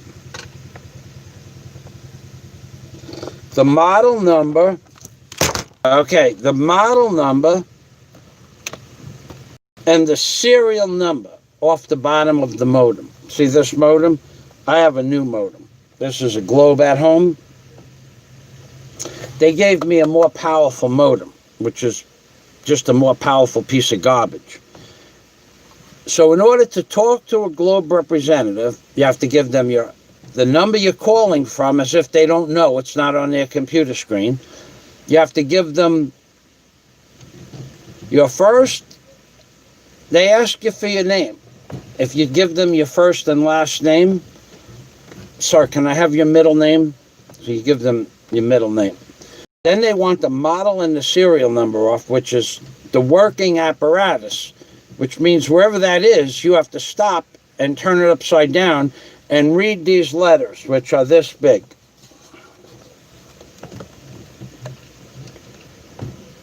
Now, maybe you can see those little numbers, but I can't. You have to give them those numbers. Then you have to give them your date of birth, and then they want your address. And then when you give them the address, they want to have a landmark near where you live. Even though it's all on their screen, they're just checking 20 pieces of information. Okay. So now she transfers me over to the fiber optics division. And you got to give all that information again. As if you just called up for the first time in history. Doesn't make any sense. Shifting gears. Welcome to the machine. So let me go back up to where the comments were. Concerned citizen, don't, all right, so Cool Beans Dennis says Louis Pagan Ponce. Concerned citizen, Jack, you're so funny. I love you, man. Jack Franco, Inka Dinka Doo. That Inka Dinka Doo. Isn't that from that? I like that. Isn't that the one, something chocolate factory? Concerned citizen, Jack, when I get old enough, we should drink a beer. Concerned citizen, I think that you're a seasoned veteran in the field of construction, so I think you're old enough to drink already. Jack, not in let you touch my leg kind of way, as in two men having a beer, laughing and telling jokes. That's good. Man has to use the right tools or it makes any job hard or harder. You know the saying, work smart, not hard. But this is the problem, concerned citizen. I don't think you live here in the Philippines. Now, I've been on, when I lived at the Golden Prince Hotel in Cebu, they were building a 58-story hotel next door. Right? I mean, my window looked at their building. And there were men with a handsaw at 2 or 3 o'clock in the morning cutting plywood with a handsaw. That was 3/4-inch laminated plywood. So that job required 58 stories of formwork. No, not 58 stories, 58 rooms, excuse me, 58 rooms. It was, how many, was it 58? I forgot what it was. They were building, I think maybe it was 58 stories. It's right next door to the Golden Prince was 12 stories. I think they were building 58 stories. But either way, the building next door, they were cutting the plywood and the formwork all by hand. They had huge beam boxes, like, 30-inch by 30-inch beam boxes, and they were used probably number 20, not 20, 8, 16, 20, 30 bar, 32 bar. They were using, tons and tons of steel, but they were cutting all the wood by hand. And they had, you'd have to look at the Golden Prince map. Wherever the Golden Prince is, right next door, they built another building for the Golden Prince chain of hotels. But they cut everything by hand. So, shifting gears. Hey, Guapo, how about a custom-made concrete slide from the top floor of the hotel down to the beach? Looking forward to following. Yes, actually, you could throw a rock and hit the beach from here. So, safe. Thank you, shifting gears. Yeah, that's another thing. People say I live in squalor. I live in a beautiful place. I don't know why people could say whatever they want, and people could say it doesn't. You don't affect the way I think at all. I don't care about what you think. I never cared what you think. And if I choose to live like this and I'm comfortable, I have all the comforts of home. I have a bathroom right behind me. I don't have to go outside. Some asshole, and I mean asshole, I mean complete freaking mummified asshole, said, why doesn't he just build an outhouse? Well, I'll tell you why I didn't build a bathroom outside the house. We had 6 inches of rain and 75-kilometer winds pretty much for 30 hours straight. So what do I want to do? Wake up in the middle of the night at 2 o'clock in the morning and walk out into a typhoon to go take a crap? No thanks. And I'm not going to dump in a bucket and bring it out in the morning. Okay? So whoever came up with that ingenious idea is a complete idiot. Okay, where do you keep the bathroom in your house? You keep it in a closed off area in your house. But you don't, if you're going to build a house, you keep the bathroom in the house. Now, the only difference between my bathroom and your bathroom is I don't have walls on my bathroom. And I'm okay with that. I don't care about that. I lived on boats, barges. I lived on tugboats. I lived on barges down in the hull of the barge where you smelled diesel fuel and battery fumes for the whole time that you were down there. I lived on my barge for 6 months, 3 months from Michigan. When I brought it from Michigan and New York, 3 months and 2 days. And when I brought it to Florida, 3 months and 2 days. And then another 4 days to go to Cat Island. So I'm okay with living like this. But to build a bathroom outside, every time I want to go to the bathroom, then I have to build another room that's maybe 5 foot by 7 foot. And then I have to, what? Where's the common sense in that? Especially that I live by myself. What do I give a shit what you think? But who keeps the bathroom outside the house? The only difference between my bathroom and your bathroom is your bathroom has walls on it, right?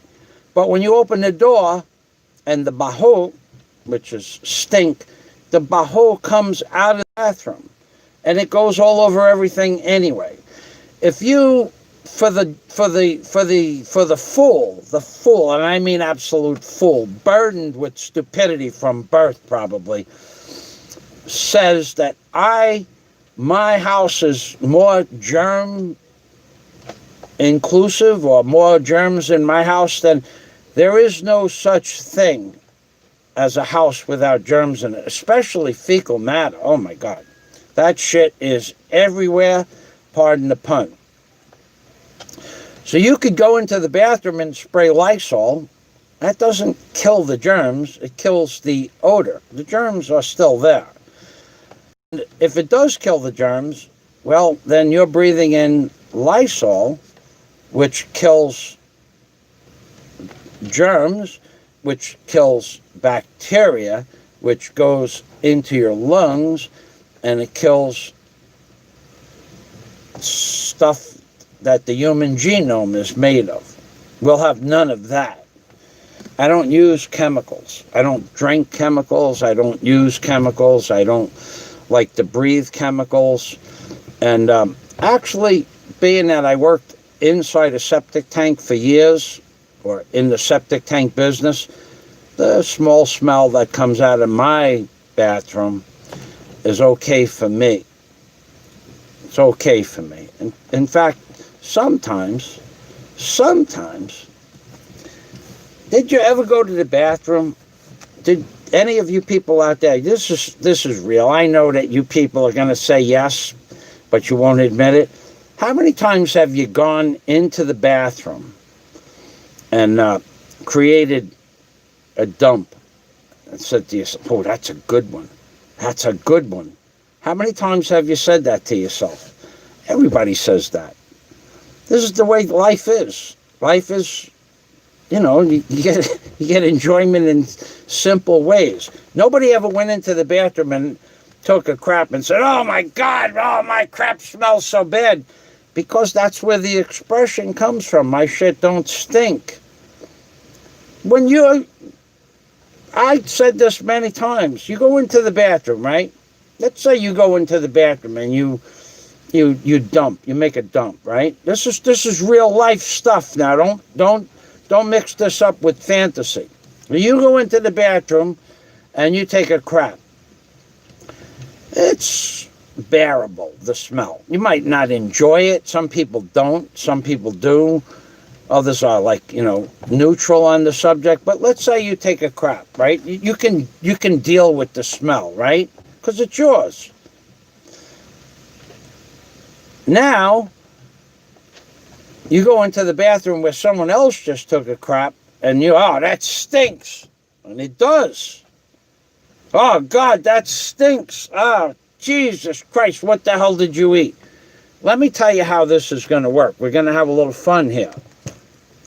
So I go into the bathroom and I take a crap, and my crap is bearable. The smell, the hamut. It's hamut. Hamut is smell. Baho is stink. The hamut is bearable.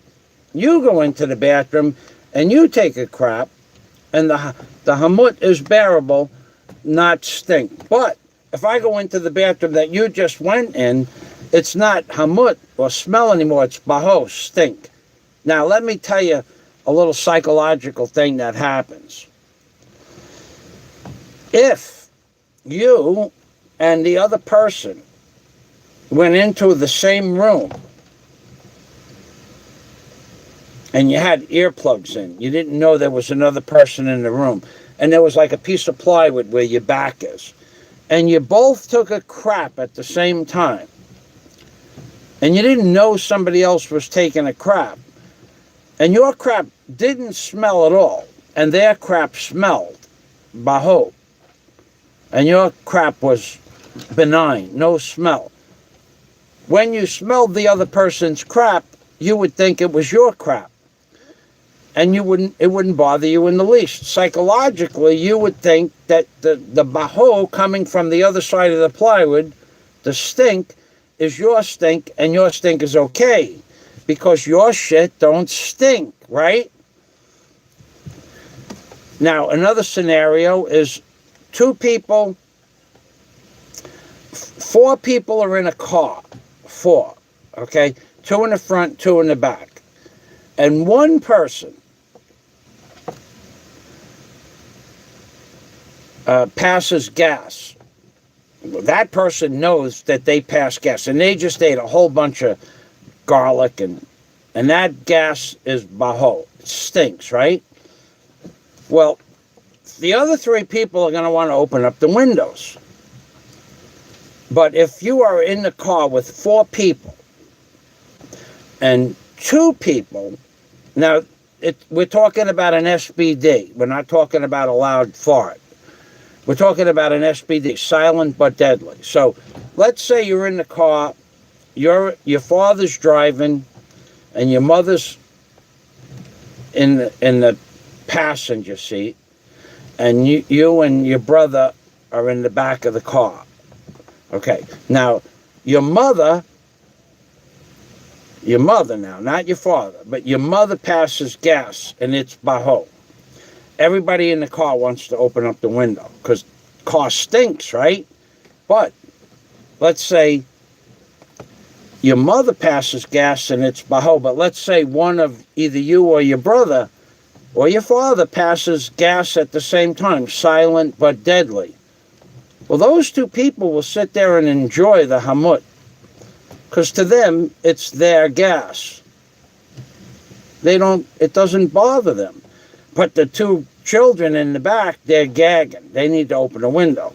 And it works like that for those four people. So if four people did an SBD, a silent but deadly, at the same exact moment, they would all sit there and go,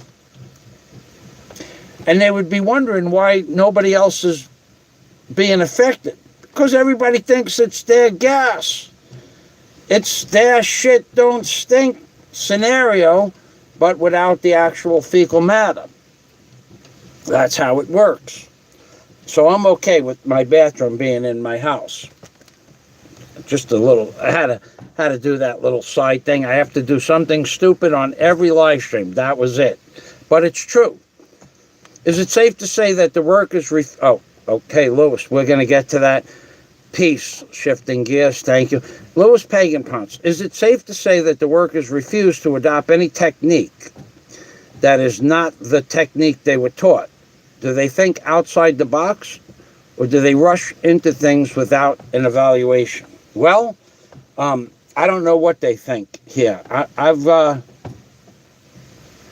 can only go back to the cement mixer on my friend Mai's job. So I have a friend of mine that I met years ago, the guy who's going to be my contractor, so to speak. His men had a one-bagger. I don't know why they call it a bagger. It's a one-bag cement mixer. Here in the freaking Southeast Asia, it even says one-bagger. on the side of the cement mixer. It's one bag. So they ran out of gas. So they mixed the cement on top of grass and the gravel and the mix, and then they put it in buckets, and then they humped it up to the second floor. And I said to them, I'll buy gas. No, sir. So I think they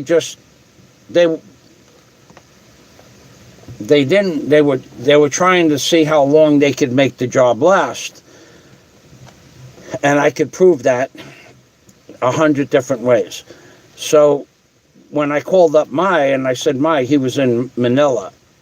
I said, Mai, the cement mixer's out of gas, and I told your foreman that I'll go buy the gas. He said, no, sir.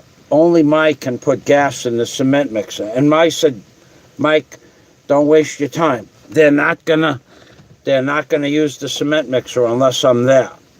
So when Mike got back, this was in probably, it had to be June of 2019. Had to be June. I just got back from New York, and I just went over to visit some friends of mine in a different part of the local area. And I said to Mai, that's when I called up about the cement mixer. He came home about a week later. I said to Mai, the men have the water bottle 120 feet from the building that they're building. So every time they wanted to drink water, they walked 120 feet. And then they drank their water and walked back 120 feet. So I said to the men, why don't you put the water bottle where you're working? The 5-gallon water bottle. Sir, we keep the water where we eat. So in other words, 11 men on that job, whenever they wanted a glass of water, and they wanted water often, would walk from the job to the water bottle 120 feet, have their water, and then walk back to the job. How many minutes do you think that takes away from the job each time they have a glass of water? And they do that once an hour. So you're losing 11 times 5 minutes. You're losing 50, 60 minutes an hour of man hours when they could just put the water bottle on the job. They don't do it like that. So could you make them understand that it's better that way? You don't need to make them understand that. They know that. But the job takes longer to do it that way, with walking 120 feet. So to ask if they'll accept new ways to do things, they know the right way to do it. And the right way to do it is the long way, L-O-N-G, the long way, not the wrong way. The wrong way happens sometimes also, but the long way to do it is the way they do it. So when you try to explain to them that the water bottle in the house is better than walking 120 feet, they just say, yes, sir. They know. They're just gonna take longer this way. So when Mai got back from Manila, him and I were talking about the plans for my hotel. We had to go over the plans. So we went into his little makeshift office on the job site there. And I said to Mai, I says, how do these men get paid? And he said, time and materials. And I says, and when do you expect them to be done with the job? And he said, November. And I started laughing. I said, let me tell you something, Mai. Let me just explain this to you right now. At the current rate that they are working, how much work is getting done man-hour wise, your job will not only will you run out of budget money in November as planned, but your job, if you continue with these men, it's going to run into April, May, or June of next year, which would have been 7, 8, or 9 months more than the estimated finish time. And that's what happened. And in November, 90% of the money was given to the subcontractor that were doing the time and materials for the men. And they ran out of money, and they didn't even have a window or a door in the building. My job was finished sometime in June or July of the following year. So it took 7 more months and 45% more money, or thereabouts, than what the contractor originally charged. So let's say the contractor charged, I think it was 2 million pesos, 4 million pesos, 4 million pesos to do that building. 4 million. That would have been to finish it by November. I said, your job won't get done until next May or June, minimum. The contractor in November had 90% of the money and said to we ran over budget. I'm going to need another 2 million pesos. And Mai said, no, thank you. I'll finish the job. He will finish the job himself. So Mai went out and got men, because he's a licensed architect, so he just went out and hired his own men. But the job went from 4 million pesos for the job.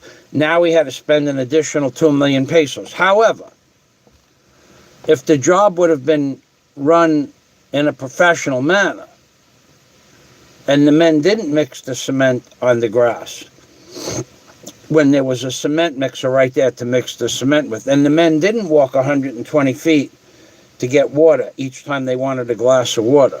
You're not going to justify this in any business sense, in any proper business model, in any construction.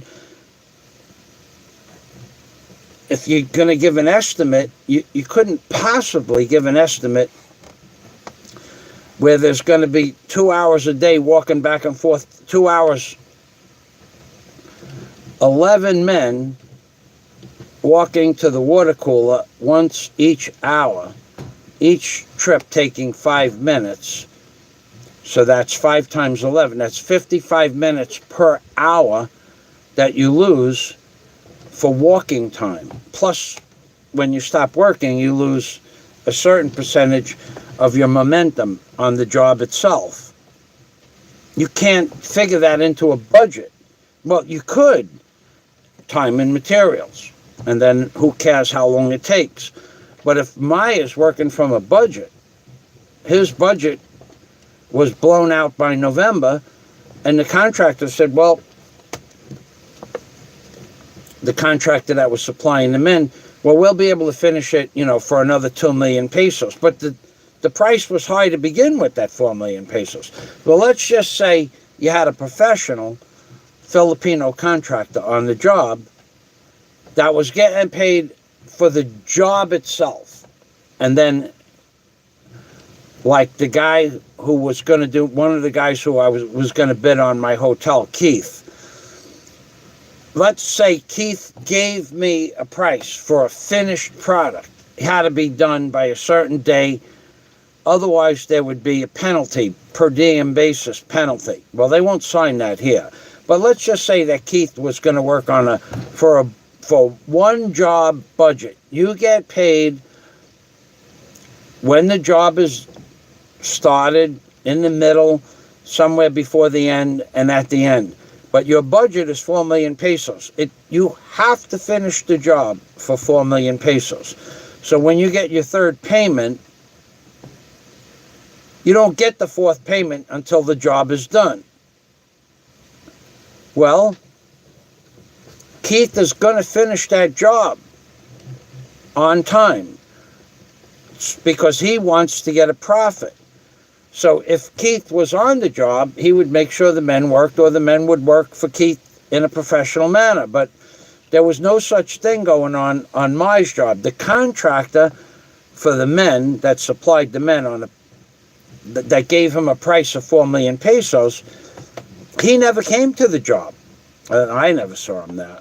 Not that I was there often, but I never saw him on the job. And I would go to visit because I had other business in the area. My friend's, Daisy's girlfriend lived right across the street. And I had friends that lived across the street from a different place, and we were just enjoying our friends at that time. So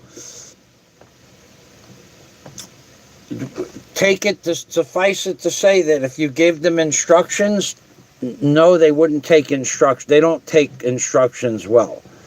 Do they think outside the box, or do they rush into evaluation? I don't know. If you were a member of my Super Chat community, well, you are actually, but if you sent me your email address, I could send you the video of them delivering the cement mixer without ramps to get it off the truck. And they couldn't get the cement mixer off the truck, and they just came from the yard that the cement mixer within. There's 10,000 planks all over the yard, and they came with a truck, and they didn't bring planks to get the cement mixer off the truck. So here you have 4 men that deliver equipment and didn't bring the equipment they needed to get the equipment off the truck.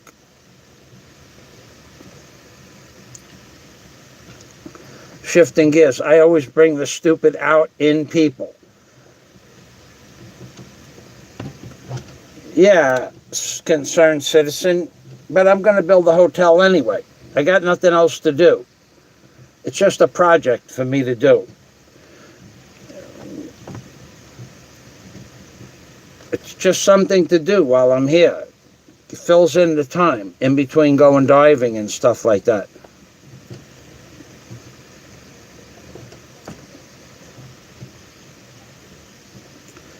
And now I go scuba diving more often than I've shown, but not since the lockdown. But I go swimming almost every day. A little bit here, a little bit there. And I don't make a video every day because my GoPro camera takes 1.5 hours to upload 1 minute of video from my GoPro camera. And how many videos do you want of me swimming? Concerned citizen. I have been to the Philippines a few times. It's just funny to hear you talk about how people work. It sounds like the 1950s. And that's how they worked in the 1950s, with hand saws. That's right. But they still work like that here. They do that, and they're perfectly comfortable with that. But on my job, I will work with power tools. And again, to the people out there, I'll say it clear as day. To you people out there that don't think that I am allowed to work on my job site, on my property, you are mistaken for multiple reasons. I, Michael Fazio, can do the work legally on my property. So go take that to wherever it is that you want to take it to, because of the way everything is set up, that I set up legally, I can do the work on my property.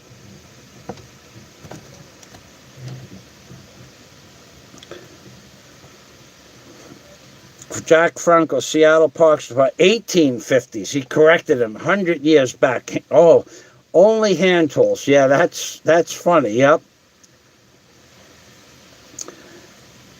You make everyone here laugh, says concerned citizen. Says Jack Franco. Fazio, you're funny. About the Bajo thing, it's true. It's true. I got to tell you, my mom could empty a room. And you wouldn't know it was her. She could empty the room. My mother would pass gas while she was knitting when we were children. And the living room that we had was like 14 feet wide and 28 feet deep, where the TV was 28 feet away from where my mom sat. And she would pass gas, and we'd all have to leave the room. She was amazing. And she would sit there knitting and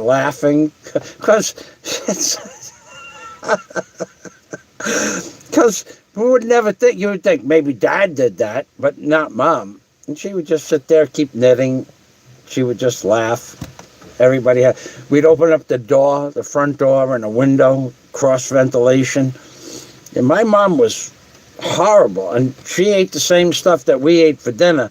Her body just digested it differently.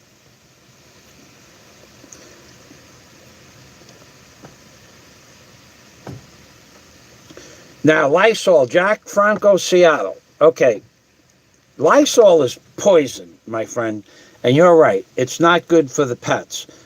Lysol is, here's how this works. Jack Franco from Seattle Parks Department, and anybody else out there watching this video. Lysol kills germs. Your body, if you could summarize what the human body is, it's a bag of germs. Just they work together in harmony. Lysol kills germs.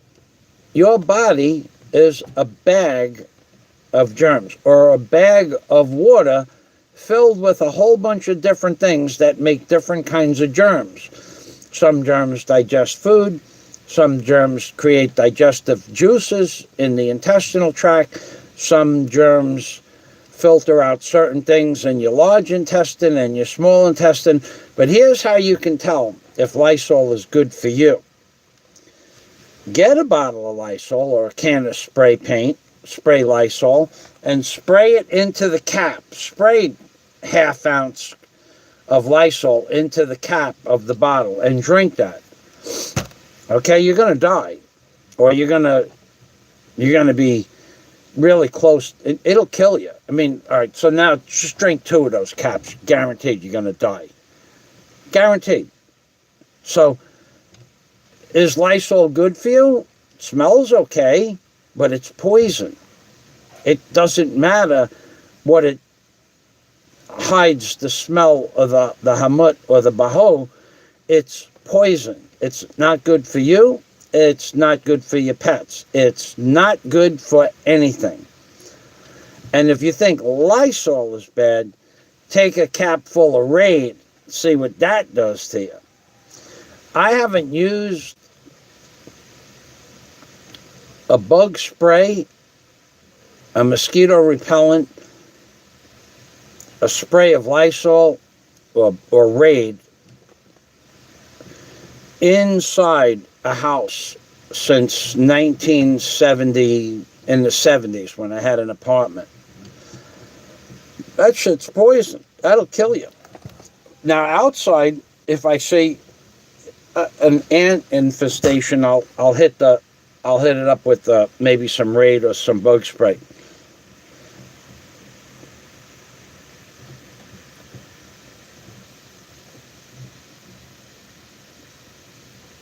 Concerned citizen. So yeah, no, the bathroom doesn't bother me at all. And in fact, if anybody, most of you people out there have been in the military or in the service. Some of us have been in different types of schools where when in high school they just had toilets. You know, they had a little partition between, but there was no walls or doors around it. What's the difference? What is the difference, really, when you think about it? It's just, you know, it's the aesthetics of it. But if you didn't know where that smell was coming from, the more the smell, the bigger the baho, the more you would enjoy it. Everybody knows this. And back to the comments, don't say it. I understand.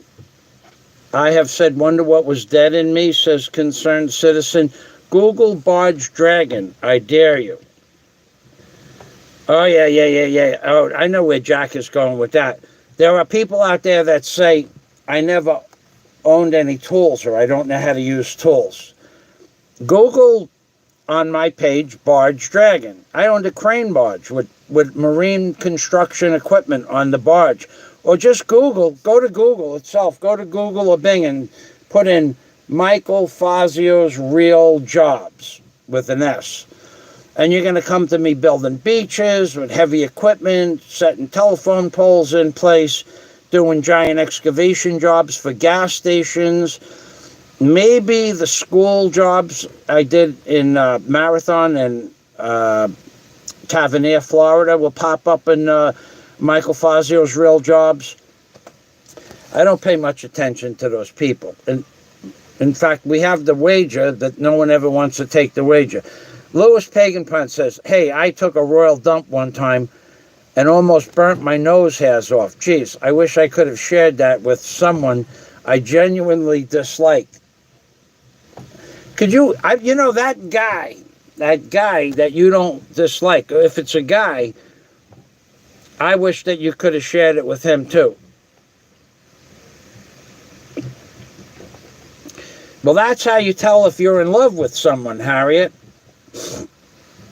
If you love somebody, I always said this from the time I started dating. If you're in love with somebody and you wake up in the morning and you get out of bed a little bit before they do and you know that their breath stinks, I mean really bad. It's the nighttime breath. If you love someone, the breath does not stink. It's just breath. You don't mind going over and kissing them. And the same is true for you. If they love you, your bad breath in the morning, and we all have bad breath in the morning. Let's clear that up. So if you love somebody, you can wake up in the morning and kiss them, and it doesn't bother you. How you can tell if you don't love somebody anymore is when you wake up in the morning and they have bad breath. Now all of a sudden you lost that loving feeling. That's true, though. It's just the psychology of the human mind. If you love somebody and they pass gas, doesn't bother you at all.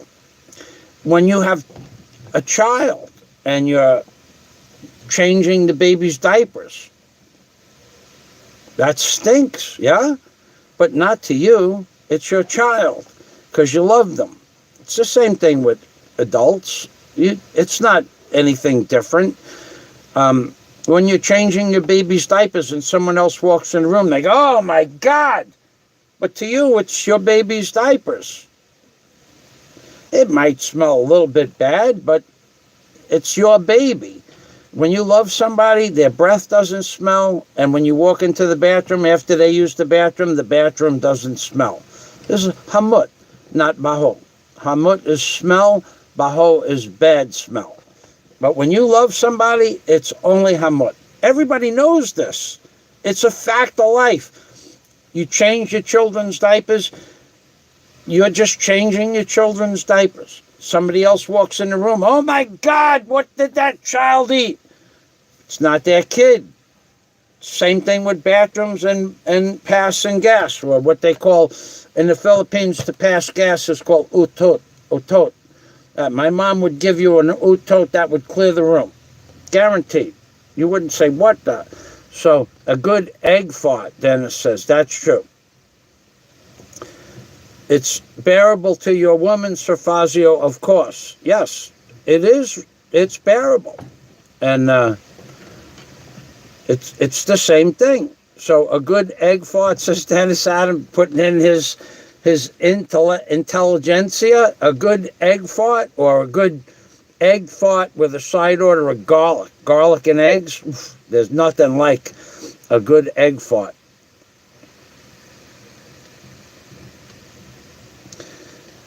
And you said, hell no. I had a girlfriend that would leave the bathroom door open while she did number 2. I said, oh, hell no.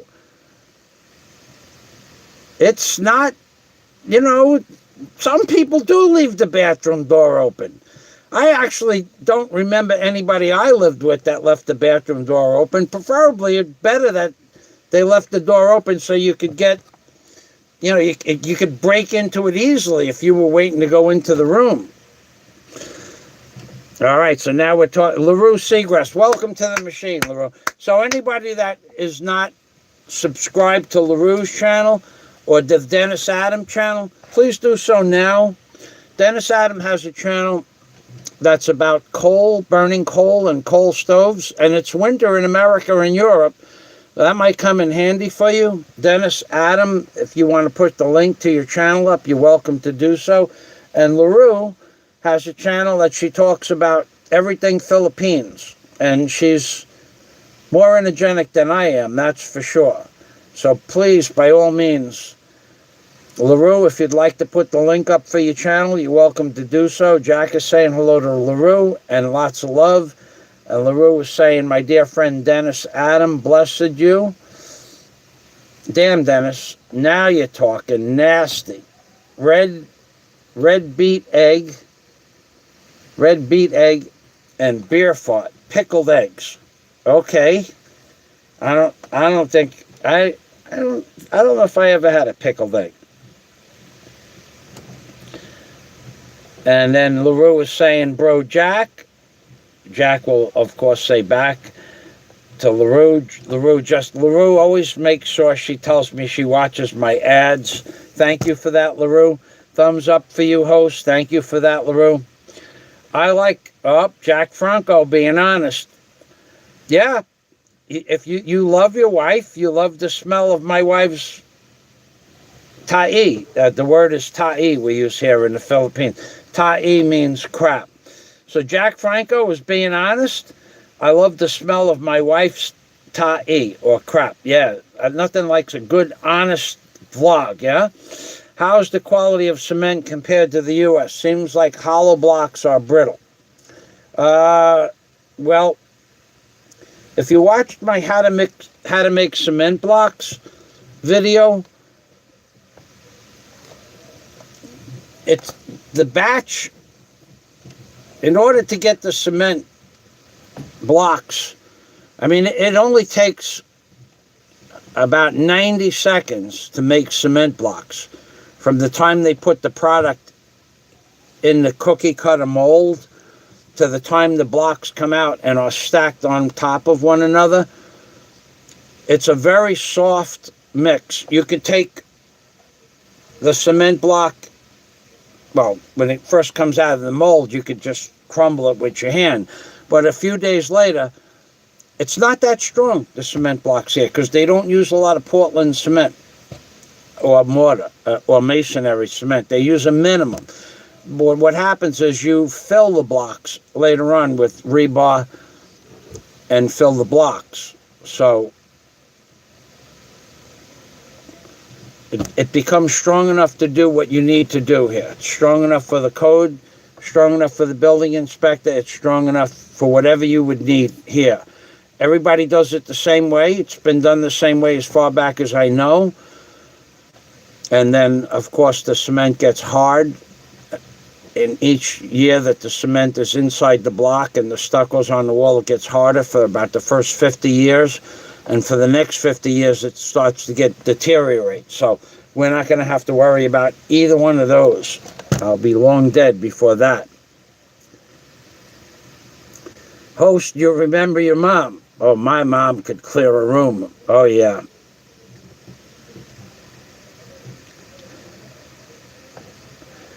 Jack Franco had said before that Lysol is not good for the dog, and said, my sister used too much Lysol, and our dog got so sick, it almost died, threw up a lot. It's not good. You know what also poisonous for the dogs that you don't believe or understand? A flea collar on a dog is pure poison. I mean, it is as poisonous of a product as you can get. There's nothing more poisonous than a flea collar. And some of them are more poisonous than others. Or flea powder. Can you eat flea powder? No. Can you eat a flea collar? No. Either one of those two will kill you. So, people that spray Lysol over the house all the time, spraying Lysol, it's birds are especially susceptible to Lysol spray, disinfectant. It's poison. So thanks for sharing that with us, Jack Franco. No, I never did that. Did I ever crap so much you're peeing out the wrong end? No. Steve 25901. Hell, I'm sitting on the turlet right now. That added to the, that just is wonderful. Thank you very much for sharing that with us, Steve. Marvelous Mark, King of the Dark. I'm doing well. I'm about ready to wrap this up. The rain has subsided, and I hear some people outside that I need to get with. And, one more thing. Johnny Adrill, thank you for stopping by. Rabbi is an old-time romantic. Oh, yeah. When I love a woman, their shit don't stink. That's how you can tell. I am being serious as a heart attack right now. When you're in love with a woman and you walk into the bathroom after she just did a number 2, it doesn't smell to you. It's just hamut. It's not baho. But when the soon as the romance is over, it's baho. When you're on a honeymoon, or when you wake up in the morning, you kiss your woman, or she kisses you, you know you have bad breath. You know, even if you just got up and brushed your teeth, your breath might be a little bit cleaner smelling. Her breath still stinks. You go over there, you could kiss her with the worst rotten mouth, gingivitis, whatever's that bacteria that's in your mouth from sleeping all night.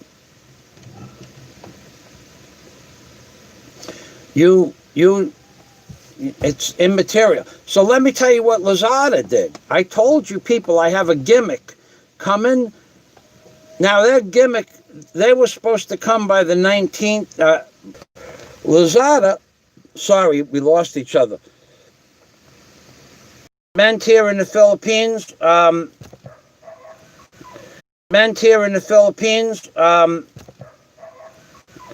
the quality of Portland cement, I think, is just fine.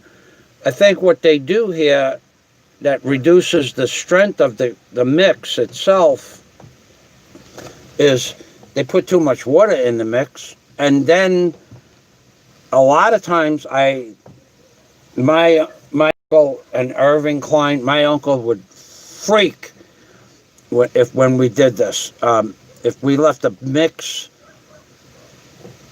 get hard and we added water to it, he didn't like that at all. We could use that for filling blocks or for a base, on a scratch coat on top of for the bottom of the steps or something like that. But they put too much water in the mix here. They make a slop. They don't even know what a 10-inch slump is. They have a 28-inch slump. So is the quality of the cement here different? I think the Portland cement and the masonry cement is the same as it is everywhere else in the world. I think they just mix it improperly.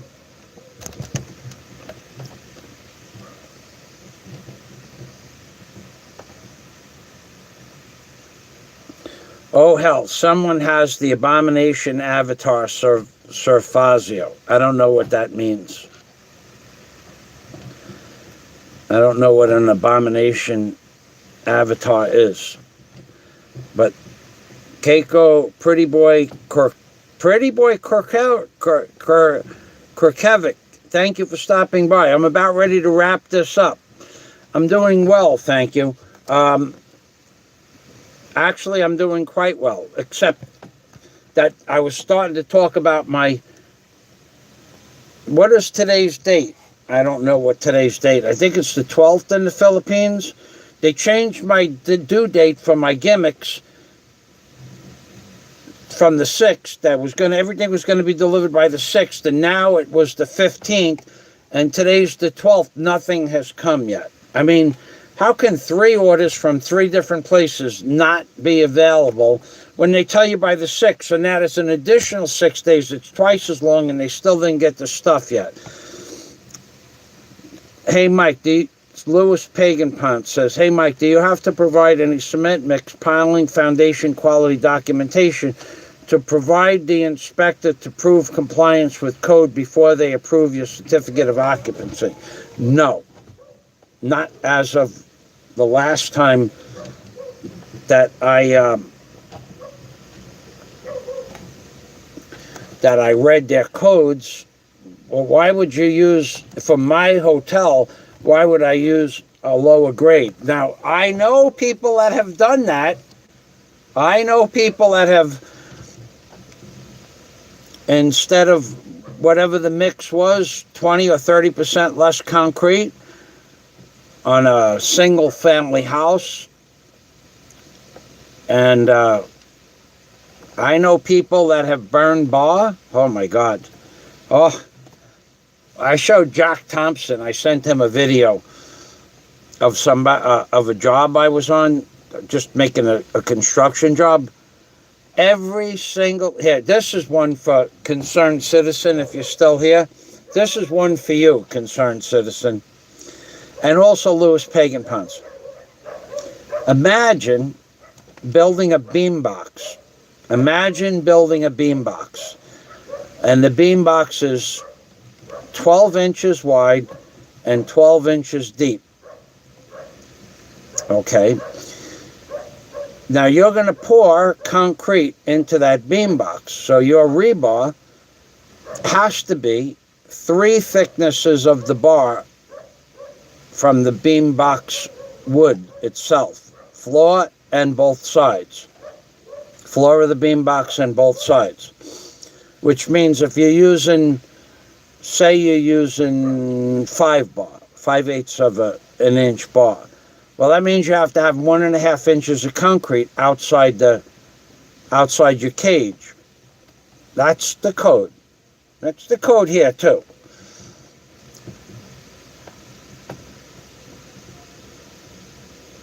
You have to hang your cage from horizontal supports at the top of your forms, and you have to hold your cage centered with wire, tie wire, to each side of your form.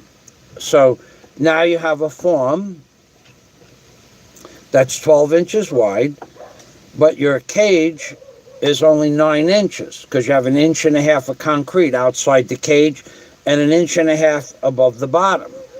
I have seen, and I have video of someone just dropping the cage into the beam box, letting it sit on the bottom of the beam box and lay on one side, so that every single ring, the rings that go around the cages, every single ring was sitting on the bottom of the beam box. So if there were 400 rings, there's 400 rings sitting on the plywood bottom of the beam box. And if there's 400 rings, there's 400 rings that were leaned up against one side of the beam box. And on the other side, there was only like 3/4 of an inch of concrete, because they built the beam boxes out of plywood, the forms, and then they built the cages to the wrong size. So there wasn't room for 1.5 inches of concrete on the outside of the cages or the rings. And they still poured it like that. And then a few days later, when they pulled the plywood forms off the beam box, you saw 200 pieces of rebar for the whole length of the building. It was a little job they did in Alona Beach. There were 200. So what they had to do, and they were rusty. So, it rusted right away from the moisture from the beach area. So what they had to do is they wire brushed it down and painted it with some kind of Rust-Oleum paint, and then they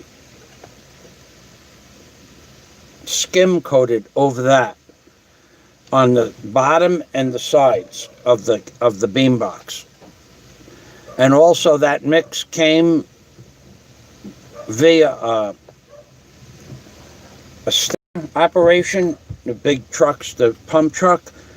I would say it had I don't know. There was no slump. It was just, it was, it was mud. It was no slump. I don't know if there was a 24-inch slump or not. And if you don't know what a slump is, I'm not going to explain it to you. But anyway, that's what happened. Okay. So no, you don't have to provide samples. You're talking about concrete core samples. I've seen those though. I think on the bigger buildings they would require them, but no, they don't do a concrete core test. Maybe they do now, and if they require it, I will give it to them. All right, so I'm getting ready to go.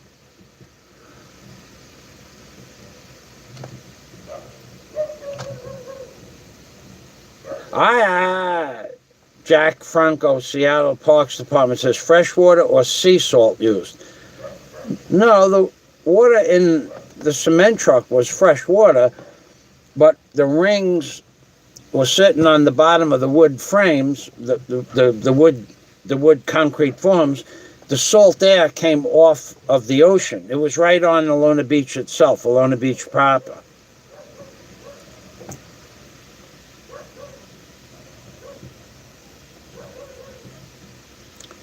That's why, pretty boy Kirkevic, that's why I'm buying the 6 horsepower gasoline vibrator with an 18-foot whip on the vibrator, so that I can use a stiff mix like that and get it everywhere it needs to be. That's otherwise here they don't use a vibrator a lot of times, and they just use the sloppy mix. But I will use a stiffer mix and the vibrator, and that'll be okay. So what I'm going to do right now, I think I'm going to say thank you to everybody. And Louis Pagan Punch, thank you for the super chat. And I'll give you guys an update when they put those 2 pieces of equipment together in Manila. I'll let you know when they're getting ready to ship it. It's not going to be this week, though. In fact, it might not be till the end of the month, and I don't know why, and I don't really care. I have to prep the cement mixer. It still has to get yellow paint on the wheels, and it's a brand new cement mixer, so I'm going to make a video of the cement mixer brand new and show you the blades. I've heard stories that the cement mixer isn't new. I mean, why would I say it's a new cement mixer if it was a used cement mixer? Why wouldn't I just say I bought a used cement mixer? I don't understand why you are not going to catch me in a lie. It's not going to happen. It can't happen because I don't lie about stuff. Did I lie about having the permits? No. Did I lie about having the approved plans signed and documented? No. Did I lie about my BIR? Oh, remember I lied about my BIR tax number? Remember that? Well, let's just go over here for a minute. Here's my... I have to put my glasses on because there's shit I don't want you to see. Like that. Okay? Did I lie?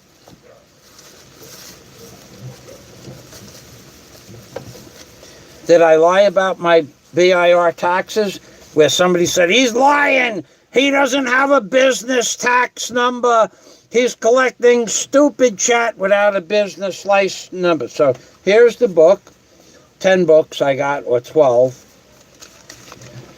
And here is my official receipts to do business here when I start doing business.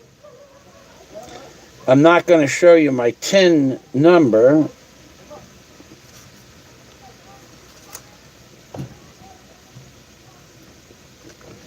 Can I do that?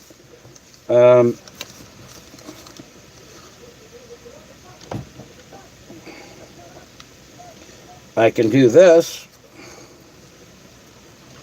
Michael Thomas Fazio.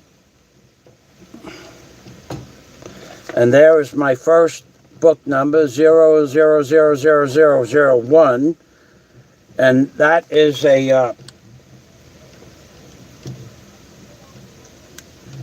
That's my TIN, with my TIN number, non-VAT registration number, and my Globe telephone number, which I'm not going to show you. And then you have, I think I have 12 of these books, and in each book, it goes up to the number 50. So 50 on the bottom there. So yeah, did I lie about having a TIN number? Did I lie about my NBI clearance? Did I lie about my plans or my permits? No. What does that do? What does that create? If I didn't lie about it, that means the person who said I didn't have it is in fact a liar.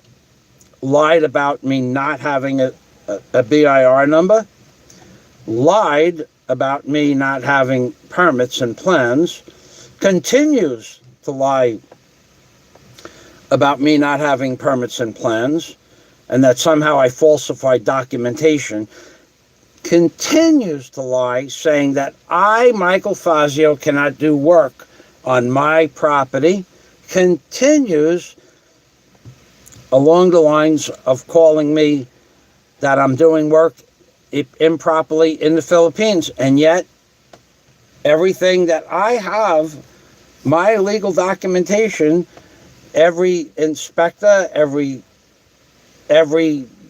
legitimate ruling in the Philippines says I can go outside and work on my property. They continue to lie, which makes them the liars and the fools. So let's go back to the comments, and then I'm going to say goodbye, because I actually have something that I want to do.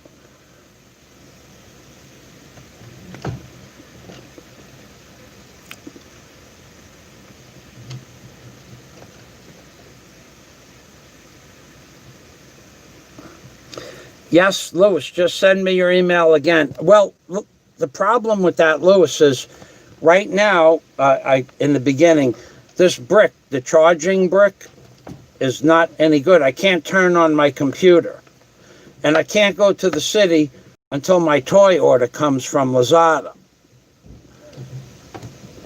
So sending me your email address won't help, because I'm not signed in to Yahoo, actually. Because I need a computer to open up my drive, my external drive, to get into Yahoo, and I don't have a computer. So you can send it to me.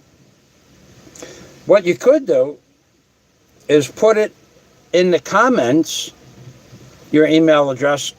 Well, I can't read that either. I can't read spam comments. You're going to have to wait a week or so. But thanks for stopping by. Right now, I hear some friends of mine are outside. I want to get with them, and I got to talk to them about something. So I want to say thank you to everybody. Salamat. Thanks for stopping by. Louis Pagan Punts. Send it again, your email address, and I'd be happy to send you the video of them delivering the cement mixer and then them taking the cement mixer back to the yard so that they could get planks, and then them coming back with the wrong size planks, 6-foot planks, which would have been less helpful.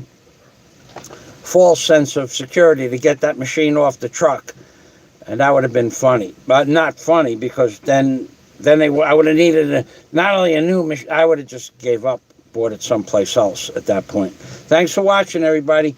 I'm Ping Permy from Michael Fazio in the Philippines, and I will be live streaming the completion of the cleaning of the cement mixer. I might even do that this afternoon. If it stopped drizzling, I can bring this tablet outside. I might live stream the rest of the cleaning procedure of the cement mixer. I have to move some equipment around. I have a few things to do to set up for the cleaning of the machine, the way I want to show the angle of it, because the side I already cleaned is facing the house. I need to turn the machine around 180 degrees, and I think I have to move some equipment to do that. So thanks for watching, and God day to everybody. And remember, if you really love someone, their ta'i, their crap does not smell. It's hamut. Hamut is good. Baho is bad. And that's how That's the ultimate knowledge of whether or not you love somebody is to have them take a nice healthy crap in the same room that you're in or bathroom, and you walk in and you say, my beautiful girlfriend, she made me flowers. That's something to think about. She shed out a bouquet of flowers, pretty little pink bricks that self-stacked with bows and ribbons on top of them. My girlfriend shit don't stink, baby. I'm Big Permy from Michael Fazio in the Philippines, a wealth of knowledge, and you have some of it handed to you on a daily basis. Bye-bye for now. January 11th, 2000.